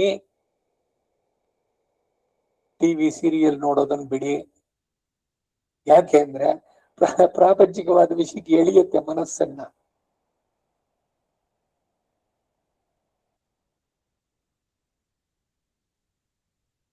ಐಹಿಕಗಳ ವಿಷಯದಲ್ಲಿ ಮನಸ್ಸು ಇಡದ ಹಾಗೆ, ನಮ್ಮ ಮನಸ್ಸು ಅದರಲ್ಲಿ ತೊಡಗದಂತೆ ಅದನ್ನ ನಿಗ್ರಹಿಸಿ. ಅದನ್ನ ಕೈನಲ್ಲಿ ಇದೆಯಲ್ಲ, ಟಿವಿ ನೋಡ್ಬೋದು, ನೋಡ್ದೇನೂ ಇರ್ಬೋದು.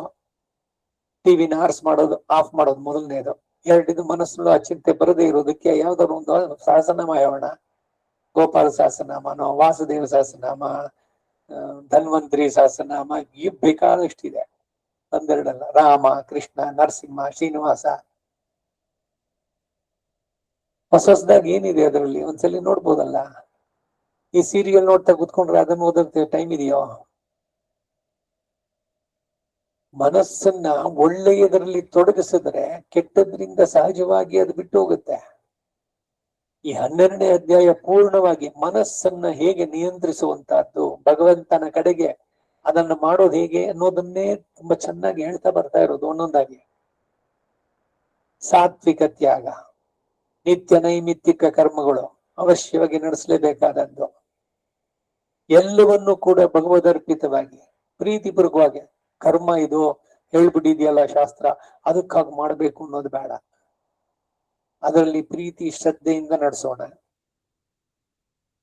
ತ್ಯಾಗ ಪೂರ್ವಕವಾಗಿ ಎಲ್ಲ ಕರ್ಮಗಳನ್ನು ಕೂಡ ನನ್ನಲ್ಲೇ ಸಮರ್ಪಿಸಿ ಅನುಷ್ಠಿಸು ಎಂದು ಹೇಳಿದ ಕರ್ಮಯೋಗವನ್ನೇ ಅನುಷ್ಠಿಸುತ್ತಾ ಬಂದ್ರೆ ಭಕ್ತಿ ಯೋಗಕ್ಕೆ ಪ್ರತಿಬಂಧಕವಾದ ಪಾಪಗಳು ತೊಲಗಿ ನಿಮ್ಮ ಭಕ್ತಿ ವೃದ್ಧಿಯಾಗುವುದಕ್ಕೆ ಅಡ್ಡಿಯಾಗಿರುವ ಪಾಪಗಳು ಅವುಗಳು ತೊಲಗಿ ಆತ್ಮಾವಲೋಕನ ಉಂಟಾಗಿ ಭಕ್ತಿ ಯೋಗಕ್ಕೆ ಬೇಕಾದ ಚಿತ್ತ ಸಮಾಧಾನ ದೊರೆತು ಎಲ್ಲ ಸಿದ್ಧಿಯೂ ದೊರೆಯುತ್ತೆ. 12ನೇ ಶ್ಲೋಕ. ಭಕ್ತಿ ಯೋಗಕ್ಕೆ ಬೇಕಾದ ಚಿತ್ತ ಸಮಾಧಾನ ದೊರೆಯೋದಕ್ಕೆ ಹಿಂದೆ 9, 10ನೇ ಶ್ಲೋಕಗಳು ಹೇಳಿದ ಸಾಧನೆಗಳಿಗಿಂತ ಈ ಹಿಂದಿನ ಶ್ಲೋಕದಲ್ಲಿ ಹೇಳಿದ ಹಾಗೆ ಕರ್ಮಯೋಗವನ್ನು ಮಾಡುತ್ತಾ ಸರ್ವ ಸುಲಭವಾದ ಸಾಧನ ಎಂದು ಸಿದ್ಧಾಂತಿಸಿ ಹೇಳ್ತಾರೆ. ಏನೇ ಕೆಲಸ ಮಾಡಿ ಎಲ್ಲವೂ ಕೃಷ್ಣಾರ್ಪಣ. ನಾಹಂಕರ್ತ ನೇದಮ್ಮ ಕರ್ಮ ಫಲಮಪಿ ನಮಮ. ಕಸ ಗುಡ್ಸಕ್ ಶುರು ಮಾಡಿದ್ರಿ. ನಾಹಂಕರ್ತ, ನಾನಲ್ಲ ಕಸ ಗುಡ್ಸಿರೋನು. ನೇದಮ್ಮ ಕರ್ಮ, ಇದು ನಂದೇ ಕೆಲಸ ಅಂತಲ್ಲ. ಫಲಮಪಿ ನಮಮ, ಇದರಿಂದ ಗುಡ್ಸಿದ್ರಿಂದ ಏನೋ ಪ್ರೆಸೆಂಟೇಶನ್ ಸಿಗುತ್ತೆ, ಏನೋ ಪುಣ್ಯ ಸಿಗುತ್ತೆ, ಎರಡು ಬೇಡ. ಅದು ಭಗವಂತನಿಗೆ. ಯಾವುದೇ ಕೆಲಸ ಮಾಡಿ ಸಾತ್ವಿಕತೆ ಆಗೋದೊಂದಿಗೆ ಮಾಡಿ. ಹಾಗೆ ಕರ್ಮಯೋಗವನ್ನು ಮಾಡುತ್ತಾ ಹೋದೆ ಸರ್ವ ಸುಲಭವಾದ ಸಾಧನ ಎಂದು ಸಿದ್ಧಾಂತಿಸಿ ಹೇಳ್ತಾ ಇದ್ದಾರೆ. ಕನ್ಕ್ಲೂಷನ್ ಸುಮ್ಮನೆ ಹೇಳಿದ್ದಲ್ಲ. ಮೊದಲಿಗೆ ಸ್ವಲ್ಪ ಕಷ್ಟಕರವಾಗಿ ತರುವ ಪರಮಾತ್ಮನ ದಿವ್ಯ ಮಂಗಳದ ಸ್ಮೃತಿಯ ಅಭ್ಯಾಸಕ್ಕಿಂತಲೂ ಪರಿಶುದ್ಧಾತ್ಮ ಸ್ವರೂಪಾನುಸಂಧಾನ ಪೂರ್ವಕವಾದ ಆತ್ಮ ಸಾಕ್ಷಾತ್ಕಾರವೇ ಭಕ್ತಿಯೋಗ ಸಿದ್ಧಿಗೆ ಸುಲಭವಾದ ಸಾಧನ. ಇಂತಹ ಆತ್ಮ ಸಾಕ್ಷಾತ್ಕಾರ ಉಂಟಾಗದಿರುವ ಸ್ಥಿತಿಯಲ್ಲಿ ಅದಕ್ಕಿಂತಲೂ ಪರಿಶುದ್ಧಾತ್ಮ ಸ್ವರೂಪ ಧ್ಯಾನ, 6ನೇ ಅಧ್ಯಾಯದಲ್ಲಿ ಹೇಳಿದ್ದು, ಭಗವಂತನನ್ನ ಧ್ಯಾನಿಸುವಂತಹದ್ದು ಸುಲಭವಾದ ಸಾಧನ.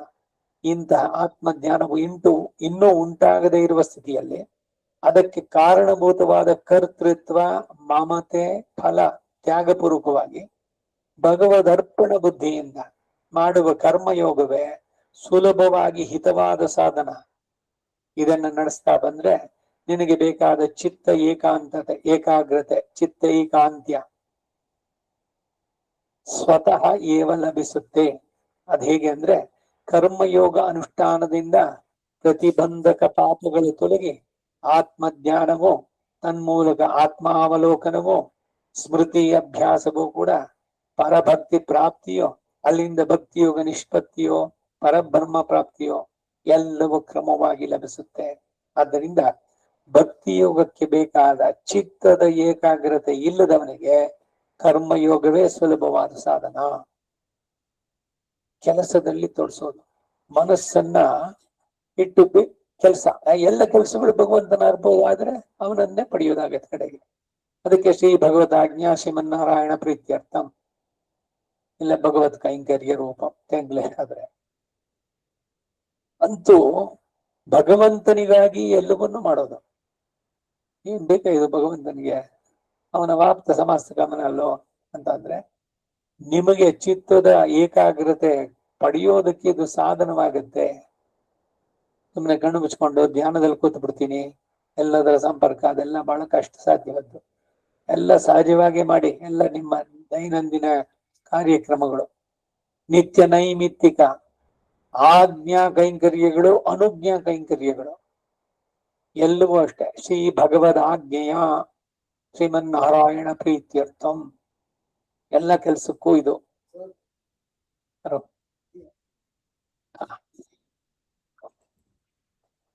ಒಂದು ನಿಮಿಷ ಬಂದೆ.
வந்துகிட்டியா? நிமிஷம் போயிட்டாரு வராரு, மாமா வராரு, கொஞ்சம் வெயிட் பண்ணுங்க. சரி சரி சரி.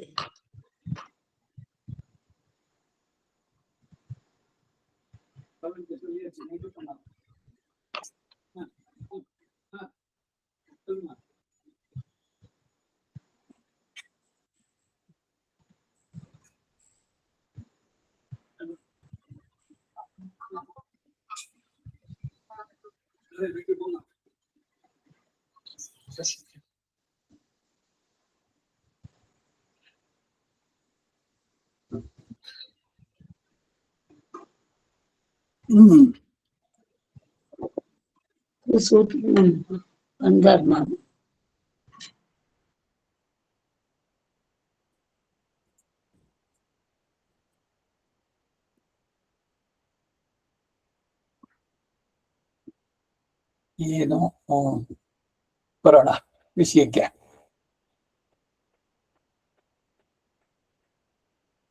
ಚಿತ್ತ ಸಮಾಧಾನ 12ನೇ ಶ್ಲೋಕದಲ್ಲಿ ಹೇಳ್ತಾ ಬಂದಿದ್ದು ಏನು, ಕರ್ತೃತ್ವ ಮಮತ ಫಲತ್ಯಾಗ ಪೂರ್ವಕವಾಗಿ ಭಗವದರ್ಪಣ ಬುದ್ಧಿಯಿಂದ ಮಾಡ್ತಾ ಬಂದ್ರೆ ನಿನಗೆ ಬೇಕಾದಂತ ಚಿತ್ತದ ಏಕಾಂತತೆ, ಐಕಾಂತ್ಯ ಅದು ಸ್ವತಃ ಲಭಿಸುತ್ತೆ ಅಂದ್ರು. ಹೇಗೆ ಅಂದ್ರೆ, ಕರ್ಮ ಯೋಗಾನುಷ್ಠಾನದಿಂದ ಪ್ರತಿಬಂಧಕ ಪಾಪ ತೊಲಗಿ ಆತ್ಮಧ್ಯಾನವು ತನ್ಮೂಲಕ ಆತ್ಮಾವಲೋಕನ, ಸ್ಮೃತ್ಯಭ್ಯಾಸ, ಪರಭಕ್ತಿ ಪ್ರಾಪ್ತಿ, ಅಲ್ಲಿಂದ ಭಕ್ತಿ ಯೋಗ ನಿಷ್ಪತ್ತಿ, ಇವೆಲ್ಲ ಕ್ರಮವಾಗಿ ಬರುತ್ತೆ, ಒಂದಾದ್ಮೇಲೆ ಒಂದು ಅಂತಾರೆ. ಆದ್ದರಿಂದ ಭಕ್ತಿಯೋಗಕ್ಕೆ ಬೇಕಾದ ಚಿತ್ತೈಕಾಗ್ರತೆ ಇಲ್ಲದವನಿಗೆ ಕರ್ಮಯೋಗವೇ ಸುಲಭವಾದ ಸಾಧನ ಅನ್ನೋದನ್ನ 12ನೇ ಶ್ಲೋಕದಲ್ಲಿ ಹೇಳಿದ್ರು.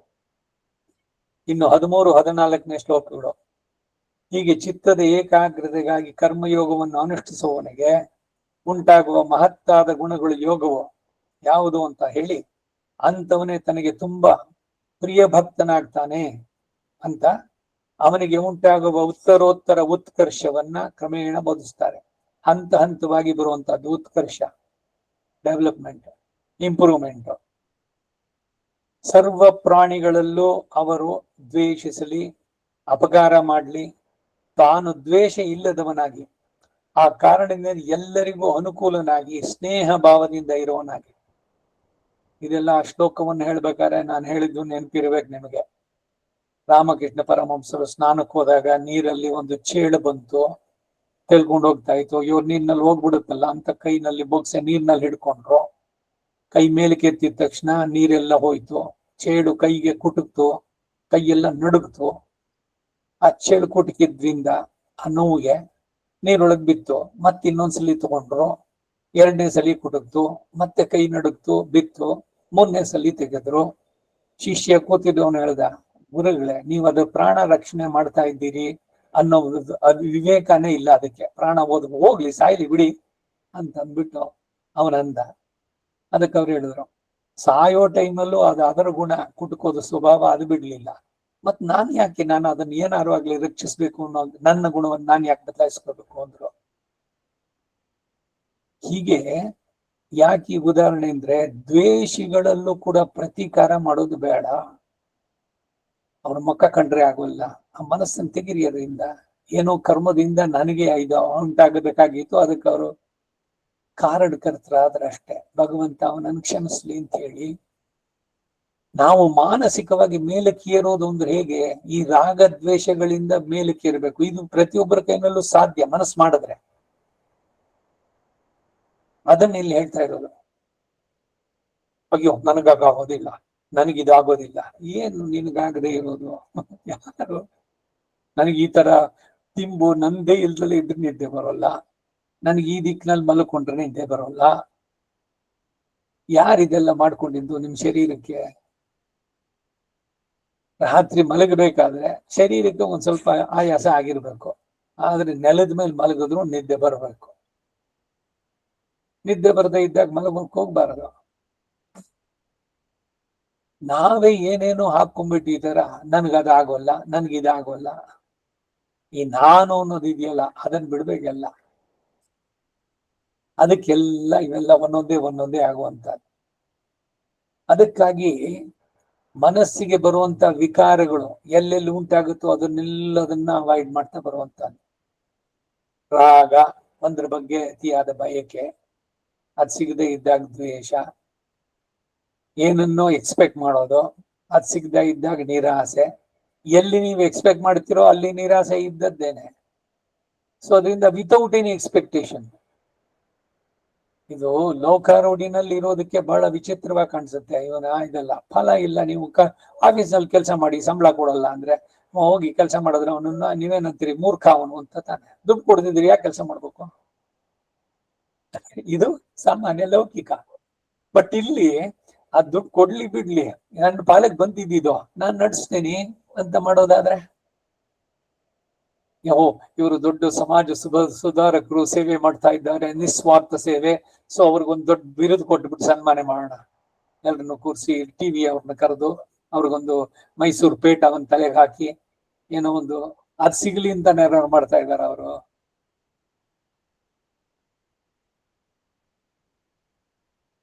ಸೊ ಲೋಕದ ರೀತಿಗೆ ವಿರುದ್ಧವಾಗಿ ಕಂಡ್ರು ಕೂಡ ಮನಸ್ಸಿಗೆ ಒಳ್ಳೆಯ ಶಿಕ್ಷಣ ಇದು.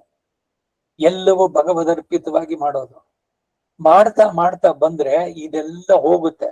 ದ್ವೇಷವಾಗಲಿ, ಅಪಕಾರ ಮಾಡ್ಲಿ, ತಾನು ದ್ವೇಷ ಇಲ್ಲದವನಾಗಿ, ಆ ಕಾರಣದಿಂದ ಎಲ್ಲರಿಗೂ ಅನುಕೂಲನಾಗಿ, ಅಜಾತ ಶತ್ರು ಹುಟ್ಟದಾನೆ ಎಲ್ಲ ಆಮೇಲೆ ಕಲ್ತ್ಕೊಂಡಿದ್ದೀನಿ. ಯಾವಾಗ ಭಗವಂತನಿಗೆ ಎಲ್ಲವನ್ನು ಮಾಡ್ತಾ ಬಂದೋ ಅವಾಗ ಸಹಜವಾಗಿ ಯಾರ ಮೇಲೂ ಕ್ರೋಧ ಇಲ್ಲ, ಯಾರೋ ಮಾತಾಡ್ಸಿಲ್ಲ, ಬೇಜಾರು ಇಲ್ಲ. ಫಲವನ್ನ ಅಪೇಕ್ಷಿಸದೆ ಪ್ರಾಣಿಗಳ ದುಃಖವನ್ನು ಹೋಗಲಾಡಿಸುವುದಕ್ಕೆ ಬೇಕಾದವಂತ ಕಾರುಣ್ಯ, ದಯೆ ಇರಲಿ ಎಲ್ಲದರಲ್ಲೂ ಕೂಡ, ಎಲ್ಲ ಪ್ರಾಣಿಗಳಲ್ಲೂ ಕೂಡ. ಯಾವುದನ್ನು ವಿನಾ ಇದನ್ನ ಮಾಡೋದು ಬೇಡ. ದುಷ್ಟ ಜಂತುಗಳು ಅಂದ್ರೆ ಅದನ್ನ ಕೊಲ್ಲೋದು ಬೇಡ, ತಗೊಂಡು ಹೊರಗಡೆ ಬಿಡೋಣ.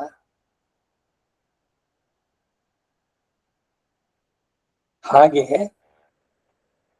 ಎಲ್ಲವೂ ಪರಮಾತ್ಮನದೇ ಎಂಬುದಾಗಿ, ಯಾವುದರಲ್ಲೂ ಮಮತೆ ಇಲ್ಲದವನಾಗಿ, ಎಲ್ಲೂ ಅಟ್ಯಾಚ್ಮೆಂಟ್ ಬೇಡ.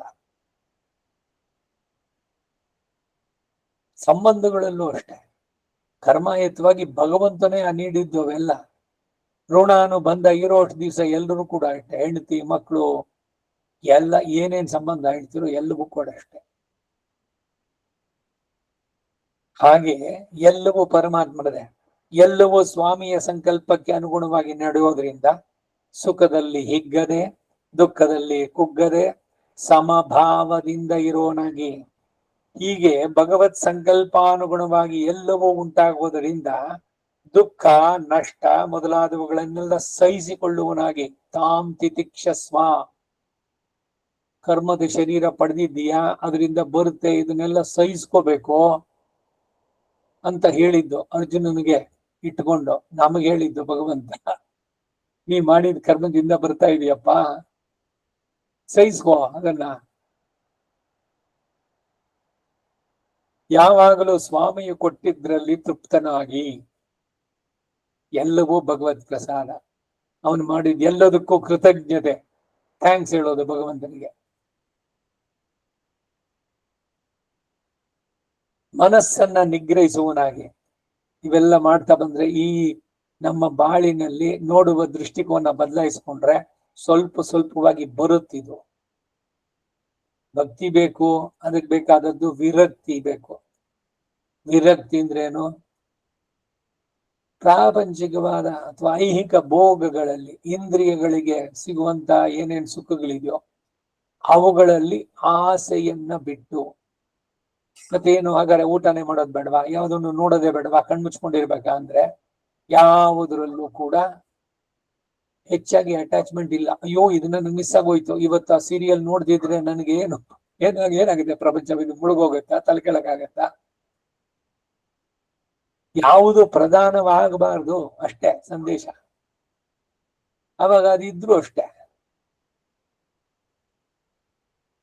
ಆ ರೀತಿ ಪ್ರಕೃತಿ ವಿಯುಕ್ತ ದಶೆಯಲ್ಲಿ ತಾನು ಮಹಾಪರಿಶುದ್ಧ ಎಂಬ ಅನುಸಂಧಾನ ಇರುವಂತಹ ಯೋಗಿಯಾಗಿ ಅಧ್ಯಾತ್ಮ ಶಾಸ್ತ್ರೋಪದೇಶದಲ್ಲಿ ದೃಢ ನಂಬಿಕೆ ಉಳ್ಳವನಾಗಿ, ಏನೋ ಎಲ್ಲರೂ ಹೇಳ್ತಾರೆ ಪ್ರಪತ್ತಿ ಶರಣಾಗತಿ, ಏನೋ ಅವ್ರು ಹೇಳಿದ್ರು ಹೀಗೆ, ಇವ್ರು ಹೇಳಿದ್ರು ಹಾಗೆ, ಅವ್ರ ವಾಯ್ಸ್ ಹಿಂಗಿತ್ತು, ಇವ್ರು ಇನ್ನೇನೋ ಜಾಸ್ತಿ, ಅವರ ಜ್ಞಾನವನ್ನೇ ನಾವು ಜಡ್ಜ್ ಮಾಡಿ ಹೇಳುವಂತದ್ದು. ನಮಗೇನು ಉಪಯೋಗ ಆಯ್ತು? ಯಾರು ಹೇಳಿದ್ರಲ್ಲಿ ನಿಮ್ಗೆ ಭಕ್ತಿ ಶ್ರದ್ಧೆ ಇದೆ? ನೀವೆಲ್ಲ ನನ್ನದ್ದೇ ಕೇಳಬೇಕು, ಬೇರೆ ಯಾರ್ದನ್ನು ಕೇಳಬೇಡಿ, ಈ ತರದ್ದು ಹೇಳುವಂತದ್ದು ಉಪನ್ಯಾಸಗಳು.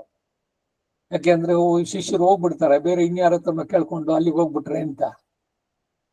ಯಾರ ಹಿಡ್ದಿಟ್ಕೊಳ್ಳೋದು? ಈ ಎಲ್ಲ ವೈಪರೀತ್ಯಗಳನ್ನೆಲ್ಲ ಬಿಟ್ಟು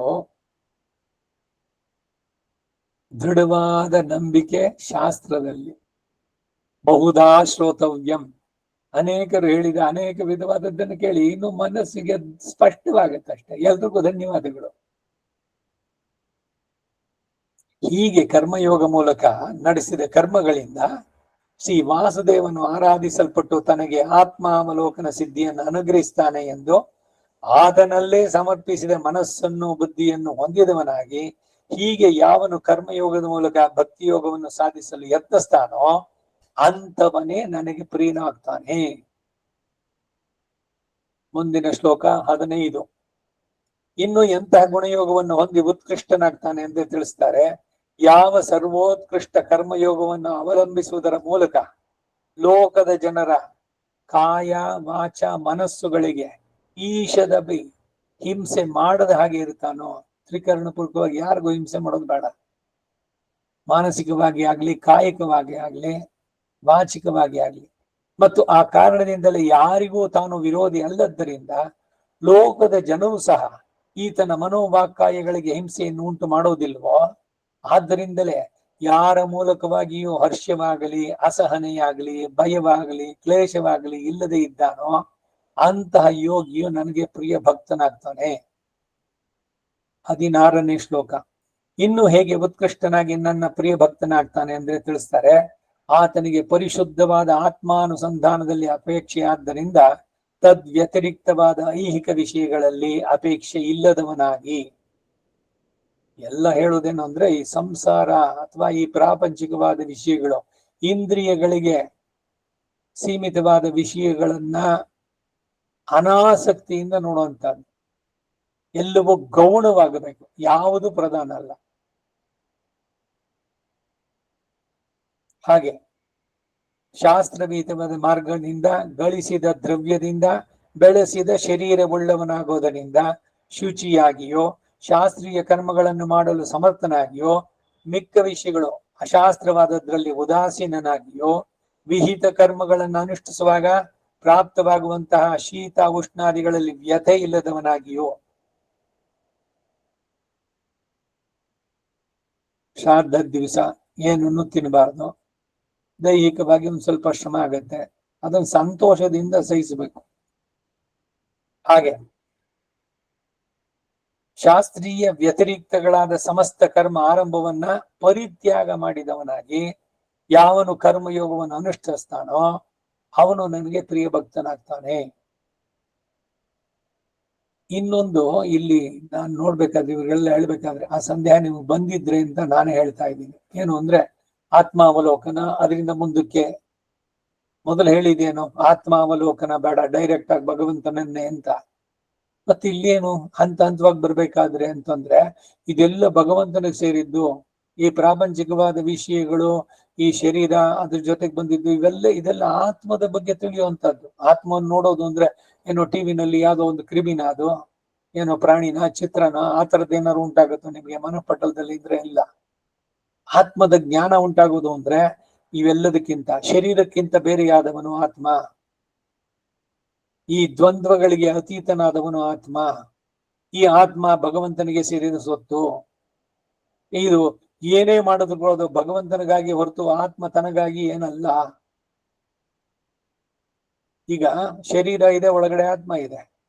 ಯಾವ್ದಾದ್ರು ಶರೀರ ಹೇಳ್ತೇನೋ ಇದು ಆತ್ಮಕ್ಕೆ, ಅದರ ಅನುಭವಕ್ಕೆ ಅಂತ ಕೊಟ್ಟಿದ್ದು, ಇದು ನನಗಾಗಿ, ಇದು ಶರೀರಕ್ಕಾಗಿ ಅಂತ. ಶರೀರ ಸಪರೇಟ್ ಆಗಿ ನಾನು ಇಟ್ಕೊಳಕ್ಕಾಗುತ್ತೋ? ನಿಮ್ಗೆ ಹಿಂದೆ ಒಂದ್ಸಲ ಹೇಳಿದ್ದೆ, ಈ ರೂಢಿನಲ್ಲಿ ಎಲ್ಲ ನೋಡೋದು. ಈಗ ಯಾರ ವಂದನಾರ್ಪಣೆ ಮಾಡ್ಬೇಕಾದ್ರೆ, ವಂದನಾರ್ಪಣೆಗೆ ಯಾರಿಗೆ, ಸೆಕ್ರೆಟರಿ, ಕಾರ್ಯದರ್ಶಿನೋ ಇಲ್ಲ ಟ್ರೆಜರರ್ಗೋ ಹೇಳಿದ್ರು, ಖಚಾಂಜಿ ಅವನು ಬಂದ. ಎಲ್ಲ ಸಂಘದ ಪರವಾಗಿಯೋ ವೈಯಕ್ತಿಕವಾಗಿಯೋ, ನಿಮ್ ವೈಯಕ್ತಿಕ ಏನ್ ಬಂತು? ನೀವಲ್ಲಿ ಟ್ರೆಜರಿ ಆಗೋ ಹೊತ್ತಿಗೇನೆ ಅಥವಾ ಸೆಕ್ರೆಟರಿ ಆಗೋ ಹೊತ್ತಿಗೆ ನಿಮ್ಮನಲ್ಲಿ ನಿಂತ್ಕೊಂಡು ಮಾತಾಡಿ ಅಂತ ಹೇಳುದು. ನಿಮ್ ಪರ್ಸನಲ್ ಎಂತದ್ದಲ್ಲಿ ವೈಯಕ್ತಿಕವಾಗಿ ಏನೋ ನಗೆಪಾಟ್ಲದು. ನನ್ನ ಧನ್ಯವಾದಗಳನ್ನು ತಲುಪಿಸ್ತೇನೆ. ಇದು ವೈಯಕ್ತಿಕವಾಗಿ ನಂದು. ಸಂಘದ ಪರವಾಗಿ ನೀನ್ ನಿಂತಿರೋದು, ಸಂಘದ ಪರವಾಗಿ, ಯು ರೆಪ್ರೆಸೆಂಟ್ ದಿಸ್ ಆರ್ಗನೈಸೇಷನ್, ಅದರ ಪರವಾಗಿ ಧನ್ಯವಾದ, ಸಾಕು. ನಿಮ್ಮ ವೈಯಕ್ತಿಕ ಆಗ್ಬೇಕು ಅಲ್ಲಿ. ಹಾಗೆ ಇಲ್ಲಿ ದೇಹ ನನಗೆ ವೈಯಕ್ತಿಕವಾಗಿ ನನಗೇನಾದ್ರೂ ಬೇರೆ, ಇದು ಅವನ ಆತ್ಮ, ಅವನೆಲ್ಲ ವಿರಕ್ತ ಆಗ್ಬಿಟ್ಟಿದ್ದಾನೆ. ಇದು ತಿನ್ನೋದು ಶರೀರಕ್ಕೆ. ಸೊ ಅದರಿಂದ ನನಗೆ ಜಾಮೂನು ಇನ್ನೊಂದು ಅದನ್ನು ತಿನ್ಸು ಅಂತ ಏನಾದ್ರು ಕೇಳಿಸುತ್ತೋ? ಶರೀರ ಏನಾದ್ರು ಕೇಳೋದಕ್ಕೆ ಸಾಧ್ಯನೋ? ಆತ್ಮವನ್ನು ಬಿಟ್ಟು ಶರೀರ. ಹಾಗೆ ಆತ್ಮಾವಲೋಕನ ಅನ್ನೋದು ಬೇರೆ ಅಲ್ಲ. ಭಗವಂತನ ಉಪಾಸನೆಯಲ್ಲಿ ಅವನ ಪ್ರಿಯ ಭಕ್ತನಾಗ್ಬೇಕಾದ್ರೆ ಇವೆಲ್ಲ. ಭಗವಂತನಿಗೆ ಇಷ್ಟವಿಲ್ಲದ ಕೆಲಸ ಮಾಡೋದು ಬೇಡ. ಆನುಕೂಲ್ಯಸ್ಯ ಸಂಕಲ್ಪ, ಪ್ರಾತಿಕೂಲ್ಯಸ್ಯ ವರ್ಜನ. ಭಗವಂತನಿಗೆ ಇಷ್ಟವಿಲ್ಲದ ಕೆಲಸ ಅದನ್ನ ಬಿಡೋದು ವರ್ಜನ. ಹಾಗೆ 17ನೇ ಶ್ಲೋಕ. ಇನ್ನು ಎಂತವನಾಗ್ತಾನೆ ಅಂದ್ರೆ ತಿಳಿಸ್ತಾರೆ. ಯಾವ ಕರ್ಮಯೋಗಿಯೋ ಹರ್ಷ ನಿಮಿತ್ತವಾದದ್ದು ಪ್ರಾಪ್ತವಾದರೂ ಸಂತೋಷ ಹೊಂದಲ್ವೋ? ಏನೋ ಸುದ್ದಿ, ಸಂತೋಷ, ನಿಮಗೆ ಆನಂದ ಉಂಟಾಯ್ತು, ಅವಾಗ ಸಂತೋಷ ಪಡೋಲ್ವೋ? ಅಪ್ರಿಯವಾದದ್ದು ಉಂಟಾದರೆ ದ್ವೇಷಿಸೋದಿಲ್ವೋ? ಪುಣ್ಯ ಪಾಪ ರೂಪ ಶುಭ ಅಶುಭ ಕರ್ಮಗಳನ್ನ ಪರಿತ್ಯಾಗ ಮಾಡೋದು ಅಂದ್ರೆ ಹೀಗೆ, ಅದ್ರ ಜೊತೆ ಅಂಟು ಬೇಡ. ಅವನು ಭಕ್ತಿಯುಕ್ತನಾಗೋದ್ರಿಂದ ನನಗೆ ತುಂಬಾ ಪ್ರಿಯನಾಗ್ತಾನೆ. ಯಾರು ಇದನ್ನು ಸಾಧಿಸ್ತಾರ ನೋಡಿ, ಅವ್ರಿಗೆ ಪಾಪಂಚಿಕವಾದ ವಿಷಯದ ಬಗ್ಗೆ ಏನೂ ಇಲ್ಲ. ಏನೋ ನಿಮ್ಗೆ ದೊಡ್ಡದಾಗಿ ಏನೋ ಒಂದು ಹೋಗಿದ್ವಿ, ಅಲ್ಲಿ ಏನೋ ಹೊಸದಾಗಿ ಬಂದಿದೆ, ಟೆಂಪಲ್ ಬಾರ್ಡರ್ ಎಲ್ಲ ಗೋಲ್ಡ್ ಥ್ರೆಡ್ ಅಲ್ಲಿ ಮಾಡಿರೋದು, ಅದಕ್ಕೆ ಬೆಲೆ ಎಷ್ಟು, 1 ಲಕ್ಷ, ಅದು ತಗೊಂಡ್ಬಂದಿದೀವಿ. ಹೌದಾ, ಅಷ್ಟೊಂದಾಯ್ತಾ, ನನಗ ಏನು ಕೇಳಲ್ಲ ಅವರು. ನೀವು ಕೊಡದಿದ್ರೆ ದುಃಖನೂ ಇಲ್ಲ ಅವರಿಗೆ. ಇದ್ದುದ್ರಲ್ಲಿ ತೃಪ್ತ. ಅದು ಇದು ಬೇಕು ಅನ್ನೋ ಬಯಕೇನೇ ಇಲ್ಲ. ಆ ರೀತಿ ಇರುವಂತಹದ್ದು. ಮುಂದಿನ 2 ಶ್ಲೋಕಗಳು 18, 19. ಹಿಂದೆ ಅದ್ವೇಷ್ಟ ಸರ್ವಭೂತಾನ ಮೊದಲಾದ ಗುಣಯುಕ್ತ ಅಂತ ಹೇಳಿದಕ್ಕಿಂತ ಇನ್ನೂ ಉತ್ಕೃಷ್ಟವಾದ ಅವಸ್ಥೆಯನ್ನು ಹೊಂದಿದವನಾಗ್ತಾನೆ ಎಂದು ಅಂತಹ ಕರ್ಮಯೋಗಿಯು ಅತ್ಯಂತ ಪ್ರಿಯನಾಗ್ತಾನೆ ಅಂತ ಹೇಳ್ತಾರೆ. ಅಲ್ಲಿ ಹೇಳಿರೋದು ಸಾಮಾನ್ಯವಾಗಿ ಅಂತಹ ಗುಣಗಳು ಉಂಟಾಗುತ್ತೆ ಅಂತ ಹೇಳಲ್ಪಟ್ಟಿತು. ಇಲ್ಲಿ ಹೇಳೋದಾದ್ರೂ ಆ ಗುಣಗಳಿಗೆ ಪ್ರತ್ಯುತ ವಿರುದ್ಧ ವಿಷಯಗಳಿದ್ರು ಕೂಡ ಅಂತ ಉತ್ಕೃಷ್ಟ ಗುಣಗಳು ಸ್ಥಿರವಾಗಿ ನೆಲೆಸಿರುವುದು ಎಂದು ಹೇಳಲ್ಪಡುತ್ತೆ. ಪುರುಷರು ಇಲ್ಲದೇನೆ ಇರುವ ಸ್ಥಳದಲ್ಲಿ ಸಾಧ್ವಿಯಾಗಿರೋದಕ್ಕಿಂತ ಪುರುಷರ ಮಧ್ಯದಲ್ಲೂ ಪತಿ ಪಾರಾರ್ಥ್ಯ ಗುಣವು ನೆಲೆಸಿದ್ರೆ ಉತ್ಕೃಷ್ಟ ಹೇಗೋ ಹಾಗೆ ಎಂದು ಭಾವಿಸ್ತಕ್ಕದ್ದು ಒಂದು. ಈಗ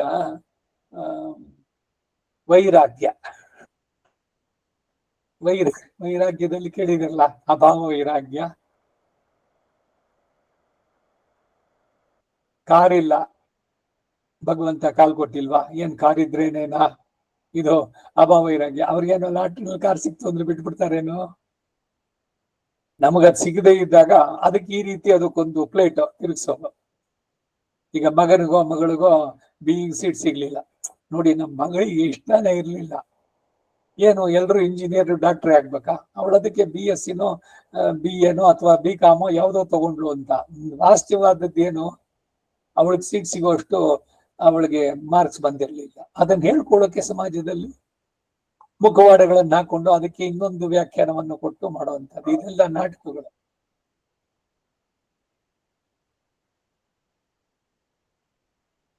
ಇಲ್ಲಿ ಅದು ಸಿಕ್ಕಿದ್ರು ಕೂಡ ಅದರಲ್ಲಿ ಅನಾಸಕ್ತಿಯನ್ನ ಬಿಡ್ಬೇಕು, ಅದು ಬಹಳ ಮುಖ್ಯವಾದದ್ದು. ಈ ಕಾರ್ ಇರ್ಲಿಲ್ಲ, ಕಾರ್ ಬಂತು, ಅಭಾವ ಇರಾಗ್ಯ ಇದ್ರದ್ದು ಹೇಳಿ ನಾನು. ಕಾರ್ ಇದ್ರು ಕೂಡ ಇಲ್ಲದಂತೆ ಇರುವಂತದ್ದು ಇದೆ. ಏನಾದ್ರೂ ಬಡಗಲ್ಲಿ ಇದೆ ಅಷ್ಟೇ. ಏನ್ ಅದರಿಂದ ನನಗೇನು, ಜನಕ ಹೇಳದ್ನಲ್ಲ, ಯೋಗದಲ್ಲಿ ತೋರಿಸಿ ಅವನಿಗೆ ಮಿತಿಲೆ ಹತ್ತೂರಿಗೆ ಹೋಗ್ತಾ ಇದೆ. ಹೇ ಜನಕ, ನಿನ್ ರಾಜ್ಯ ಅರಮನೆ ಸುಟ್ಟು ಹೋಗ್ತಾ ಇದೆ ಅವ್ನು ನಗ್ತಾನೆ. ಅದ್ರಿಗೆ ನನಗೇನು ಅಂದ ಅವನು. ಯಾವುದ್ರ ಬಗ್ಗೆನೂ ತಲೆ ಕೆಡ್ಸ್ಕೊಳ್ಳಲ್ಲ. ಏನೋ ಸುಖ ಬಂತು, ಹಿಗ್ಗೋದಿಲ್ಲ, ದುಃಖವಾಯ್ತು, ಯಾರೋ ಹೋದ್ರು, ದೇವ್ರು ಅವ್ರಿಗೆ ಒಳ್ಳೇದ್ ಮಾಡ್ಲಿ ಅಂತ ಹೇಳಿ ಅಲ್ಲಿ ಬಿಡೋದಷ್ಟೇ. ಹೀಗೆ ಅವನು ಉತ್ಕೃಷ್ಟನಾಗೋದು ಹೇಗೆ ಅಂತ, ಪತಿ ಬೇರೆ ಪುರುಷರೆಲ್ಲ ಇಲ್ಲಿದ್ದಾಗ ಅವಳು ಪತಿವ್ರತೆ. ಅನೇಕ ಪುರುಷರಿದ್ದಾರೆ, ಎಲ್ಲರೂ ನೋಡೋಕ್ಕೂ ಚೆನ್ನಾಗಿದ್ದಾರೆ, ಸ್ಫುರದ್ರೂಪಿಗಳು ಎಲ್ಲ. ಅಂತವ್ರ ಮಧ್ಯದಲ್ಲೂ ಇವಳು ಮನಸ್ಸಿಗೆ, ಅಯ್ಯೋ ಅವನು ನನ್ ಗಂಡ ಆಗಿದ್ರೆ ಹೆಂಗೆ, ಇದು ಮಾನಸಿಕ ವ್ಯಭಿಚಾರ.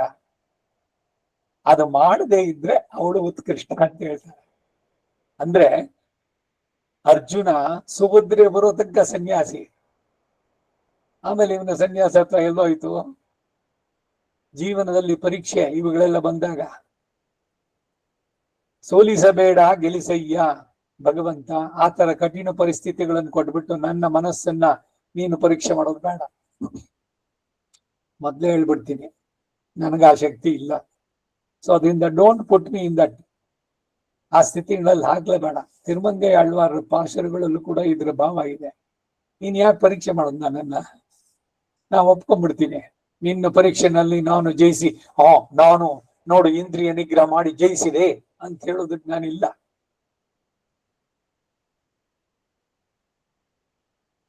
ಹಾಗೆ ಸಾಧ್ವಿಯಾಗಿ ಇರೋದಕ್ಕಿಂತ ಪುರುಷರು ಇಲ್ಲದೆ ಇರುವಾಗ, ಅದಕ್ಕಿಂತ ಪುರುಷರ ಮಧ್ಯದಲ್ಲೂ ಕೂಡ ಪತಿ ಪಾರಾರ್ಥ. ಇದು ಎಷ್ಟು ಅರ್ಥಪೂರ್ಣವಾಗುತ್ತೆ ಅಂದ್ರೆ, ಈಗ ಟಿವಿನೂ ಹಾಕಿದ್ದಾರೆ, ಇನ್ಯಾರ್ದೋ ಬರುತ್ತೆ, ಏನಿದ್ರು ಕೂಡ ನಿಮ್ ಮನಸ್ಸು ಅದ್ರಲ್ಲಿ ಯಾವ್ದ್ರಲ್ಲೂ ಇಲ್ಲ ಅಂದ್ರೆ ನಿಮ್ ಪಾಡ್ ನೀವ್ ಇರೋಕ್ಕಾಗೋಲ್ವೇ? ಸಂತೆಯಲ್ಲಿ ಒಂದು ಮನೆಯ ಮಾಡಿ ಶಬ್ದಕ್ಕೆ ಅಂಜಿದೊಡೆಂತಯ್ಯ, ಬೆಟ್ಟದ ಮೇಲೊಂದು ಮನೆಯ ಮಾಡಿ ಮೃಗ ಪಕ್ಷಿಗಳಿಗೆ ಅಂಜಿದೊಡೆಂತಯ್ಯ. ಅಂದ್ರೆ ಪ್ರಪಂಚದಲ್ಲಿ ಏನೇನೋ ಇದೆ, ಅದರ ಮಧ್ಯದಲ್ಲಿ ಬಿಟ್ಟು ಮಾಡಿಕೊಂಡಿರೋದಲ್ಲಿ ಅಲ್ಲಿ ಇದನ್ನ ಮಾಡಿದ್ರೆ ಹೇಗೆ ಅಂತ ಶರಣ ಸಾಹಿತ್ಯದಲ್ಲಿ ಒಂದು ಇದು ಅಕ್ಕ ಮಹಾದೇವಿ ವಚನ ಅದು. ಹಾಗೆ ಸಂತೆ ಇದು ಲೋಕ, ಇದರಲ್ಲಿ ಯಾವ್ದಕ್ಕೂ ತಲೆಗೆಡ್ಸ್ಕೊಳ್ಬೇಡ. ಫಿಶ್ ಮಾರ್ಕೆಟ್ ಅಂತ, ಮೀನಿನ ಮಾರುಕಟ್ಟೆನಲ್ಲಿ ಏನು ಅಂದ್ರೆ ಬರೀ ಗಲಾಟೆನೆ ಕೆಲ್ಸೋದಲ್ಲಿ. ಆ ಮೀನೆಷ್ಟು, ಈ ಮೀನೆಷ್ಟು, ಅದು ಇದು ಅಂತ, ಬಾ ತಲೆಯೆಲ್ಲ ಇದಾಗೋಯ್ತು ಅಂತ. ಅದೆಲ್ಲ ಇದ್ರೂ ಕೂಡ ನಿರ್ಲಿಪ್ತರಾಗಿರ್ಬೇಕು ನೀವು. ಹಾಗೆ ಸಮಾಜದಲ್ಲಿ ಅಥವಾ ಪ್ರಪಂಚದಲ್ಲಿ ಇದ್ದಾಗ ಇಂಥದ್ದೆಲ್ಲ ಈ ರೀತಿಯದೆಲ್ಲ ಬರುತ್ತೆ ಕ್ಯಾರೆಕ್ಟರ್ಸು. ಇವೆಲ್ಲ ನಮ್ಮ ಸಂಬಂಧದಲ್ಲೇನೋ, ಬಂಧುಗಳಲ್ಲೋ ಅಥವಾ ಪರಿಸರದಲ್ಲೋ, ಈಗ ನಾವಿರುವಂತ ವಾತಾವರಣದಲ್ಲೋ ಇವೆಲ್ಲ ಇದೆ. ಯಾವುದಕ್ಕೂ ತಲೆ ಕೆಡ್ಸ್ಕೋಬಾರ್ದು. ಇದನ್ನ ನೀವು ಸಾಧಿಸೋದಾದ್ರೆ ಹೇಗ್ ಸಾಧ್ಯ ಅಂದ್ರೆ ಭಗವಂತನಲ್ಲಿ ಕಾನ್ಸಂಟ್ರೇಟ್. ಅವನು ನಮಗೆ ಬೇರೆ ಎಲ್ಲದಕ್ಕಿಂತ ಪ್ರಧಾನವಾಗ್ಬೇಕು. ಆಗ ಈ ಎಲ್ಲ ವಿಷಯಗಳು ಸಮಸ್ತವೂ ಕೂಡ ವೇಂಡೇನ್ ಮನೆ ವಾರ್ತೆಯ ಆಂಡ ಉನ್ ಕಾಣ್ಬೋದವ್ರು ಅರುಳಿನ ಕರುಳಿದೀಯ, ನಿನ್ನ ಕೃಪೆ, ನಿನ್ನನ್ನು ನೋಡುವಂತ ಒಂದು ಭಾಗ್ಯ ನೀನು ನನಗೆ ನೀಡೋದಾದ್ರೆ ಬೇಡ ನನಗಿದ್ ಯಾವುದು ಅಂತ. ಅದರಲ್ಲಿ ಪೂರ್ಣವಾದ ಆಸೆ, ಆ ಆರ್ಥ. ಹಾಗೆ ಭಗವಂತನಲ್ಲಿ ಹೆಚ್ಚಿಗೆ ಯಾವಾಗ ನಾವು ಅವನನ್ನು ನೋಡ್ಬೇಕು, ಅವನ ಬಗ್ಗೆ ತಿಳಿಯಬೇಕು ಅನ್ನೋದು ಹೆಚ್ಚಿಗೆ ಬಂದಾಗ ಸಹಜವಾಗಿ ಇವೆಲ್ಲ ಬಿಟ್ಟು ಹೋಗುತ್ತೆ.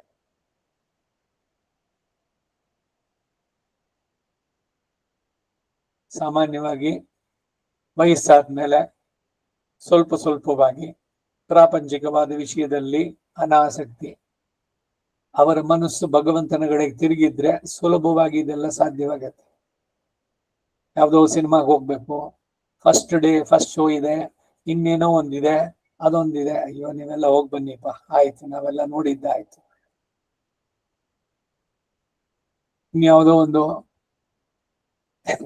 ಯಾವುದೋ ಒಂದು ಫಂಕ್ಷನ್ ಅಲ್ಲಿ ಹೋದ್ರೆ ಏನು ಅಂದ್ರೆ, ಓ ದೊಡ್ಡವರು ಬಂದಿದ್ದಾರೆ, ಎಲ್ರು ಬಂದು ನಮಸ್ಕಾರ ಮಾಡ್ತಾರೆ ಎಲ್ಲ.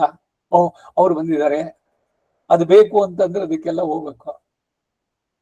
ಇಲ್ಲ ಅಲ್ಲೇನೋ ಮಾಡಿದ್ದಾರೆ, ತಾನುಳ್ಳೆ ಪಣ್ಣಿನ್ಗೆ ದೋಷ ಮಿಲ್ಗೆ ವೆಂಕ್ಯಂಗು ಪರವಾಗಿಲ್ಲ, ಅವ್ರು ಹೇಳ್ತಾರೆ ಸರಿ ಅವ್ರು ಬಲವಂತ ಮಾಡಿದ್ರು ಕೊಡ್ತೀನಿ.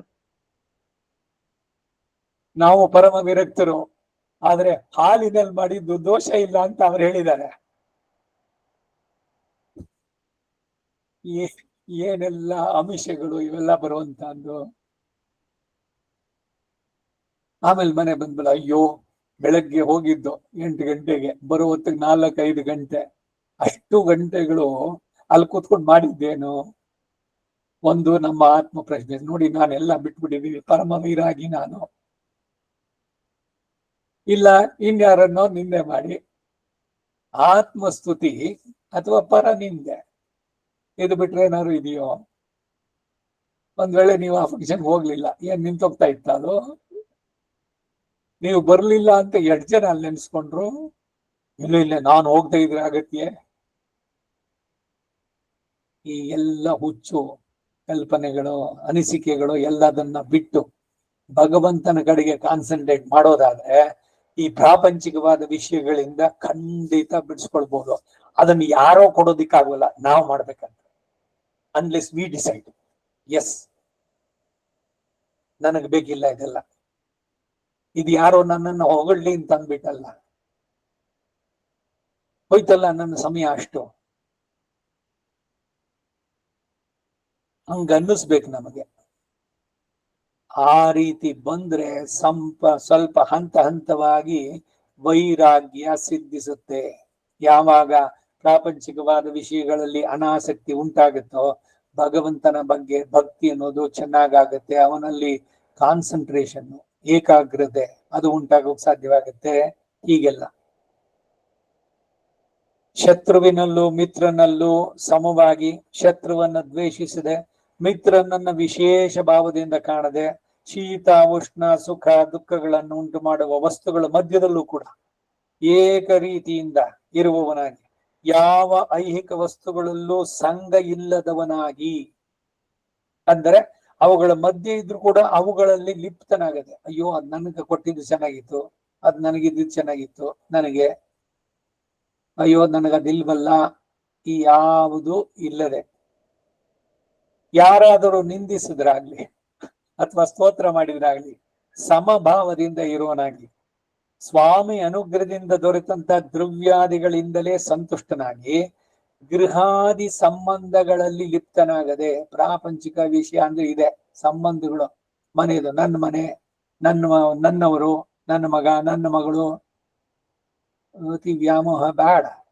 ಹೌದು, ನಿಮ್ಮ ಮಕ್ಕಳೇನೆ, ನೀವು ವ್ಯಾಜರಿಂದ ಒಂದು ವ್ಯಾಜವಾದೆ ಅಷ್ಟೇ, ಅವನ ಇರುವಿಗೆ, ಅವನ ಇದಕ್ಕೆ ಹುಟ್ಟಿಗೆ ಕಾರಣವಾಗಿದ್ದಷ್ಟೇ.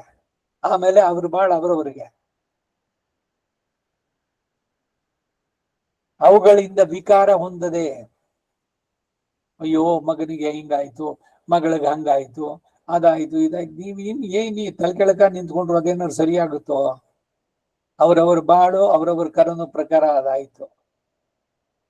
ಎಷ್ಟೆಷ್ಟು ಬಿಟ್ಕೊಂಡು ಬರ್ತೀರೋ ಇದೆಲ್ಲ, ಅಷ್ಟೆಷ್ಟು ನಿಮಗೆ ಭಗವಂತ ಹತ್ರ ಆಗ್ತಾನೆ. ಅದೆಪ್ಪಡಿ ಹುಟ್ಟುರದ ಕಾರಣ, ನನ್ನ ಮಗಳು, ನನ್ನ ಮಗ, ನಿಮ್ಮ ಮಗ, ಅವರು ತಂದೆ ಮಗ ಅಥವಾ ತಾಯಿ ಮಗಳಿಗೆ ಹದಗೆಟ್ಟುದನು ಕಾಣಯ್ಯ. ಹೊಂದಿಕೊಂಡಿರುವವರು ಅಹಮತೆಯು ಬೆಳೆಯುವನಕ, ತಂದೆ ಯಾರ, ಮಕ್ಕಳ ನಾನೆಂಬುದು ಎದ್ದು ನಿಲೆ, ಬಂದ ಮುರಿವುದು ಬಳಿಕ. ಎಷ್ಟು ಬೇಗ ಬಿದ್ದೋಯ್ತು.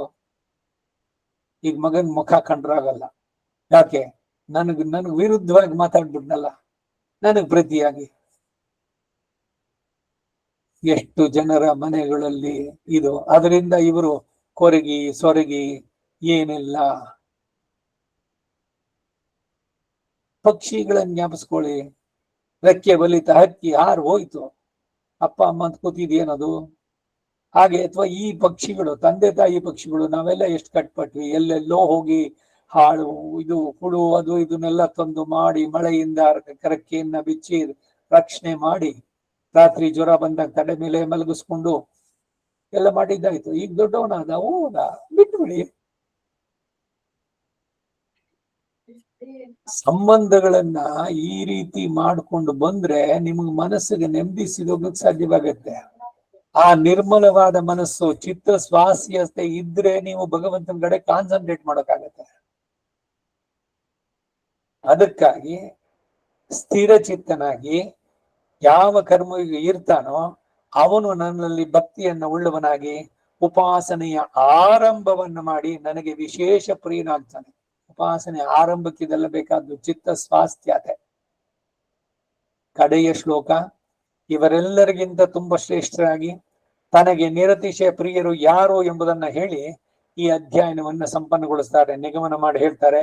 ಯಾವ ಕರ್ಮಯೋಗಿಗಳಾದರೂ ಸರ್ವ ಕರ್ಮ ಸಮಾರಾಧ್ಯನಾದಂತಹ ಕೃಷ್ಣಂ ಧರ್ಮಂ ಸನಾತನಂ ಅಂತ ಹೇಳಿರೋ ಹಾಗೆ ಭಗವಂತನನ್ನೇ ಸಿದ್ಧೋಪಾಯನದ ಪ್ರಾಪಕನನ್ನಾಗಿ ಒದಗಿಸಿಕೊಡುವ ವಸ್ತು ಮತ್ತು ಪ್ರಾಪ್ಯವನ್ನು ಸಾಧಿಸಿಕೊಡುವ ಭಕ್ತಿ ಯೋಗದಲ್ಲಿ ಇಳಿದು ತುಂಬಾ ಶ್ರದ್ಧೆಯುಳ್ಳವರಾಗಿ ಉಪಾಸಿಸ್ತಾರೋ ಮತ್ತು ಮಿಕ್ಕ ಕಾಲಗಳಲ್ಲಿ ನನ್ನ ಕಲ್ಯಾಣ ಗುಣ ಕೀರ್ತನೆ, ನನ್ನ ದಿವ್ಯ ಚೇಷ್ಟಿತಗಳನ್ನು ಕೊಂಡಾಡೋಣ, ಅವುಗಳ ಶ್ರವಣ, ನನ್ನ ಆರಾಧನೆ, ಹೀಗೆ ಯಾವಾಗಲೂ ನನ್ನಲ್ಲೇ ನಿರತನಾಗಿರ್ತಾರೋ ಅವರೇ ನಿರತಿಶಯ ಪ್ರಿಯರು.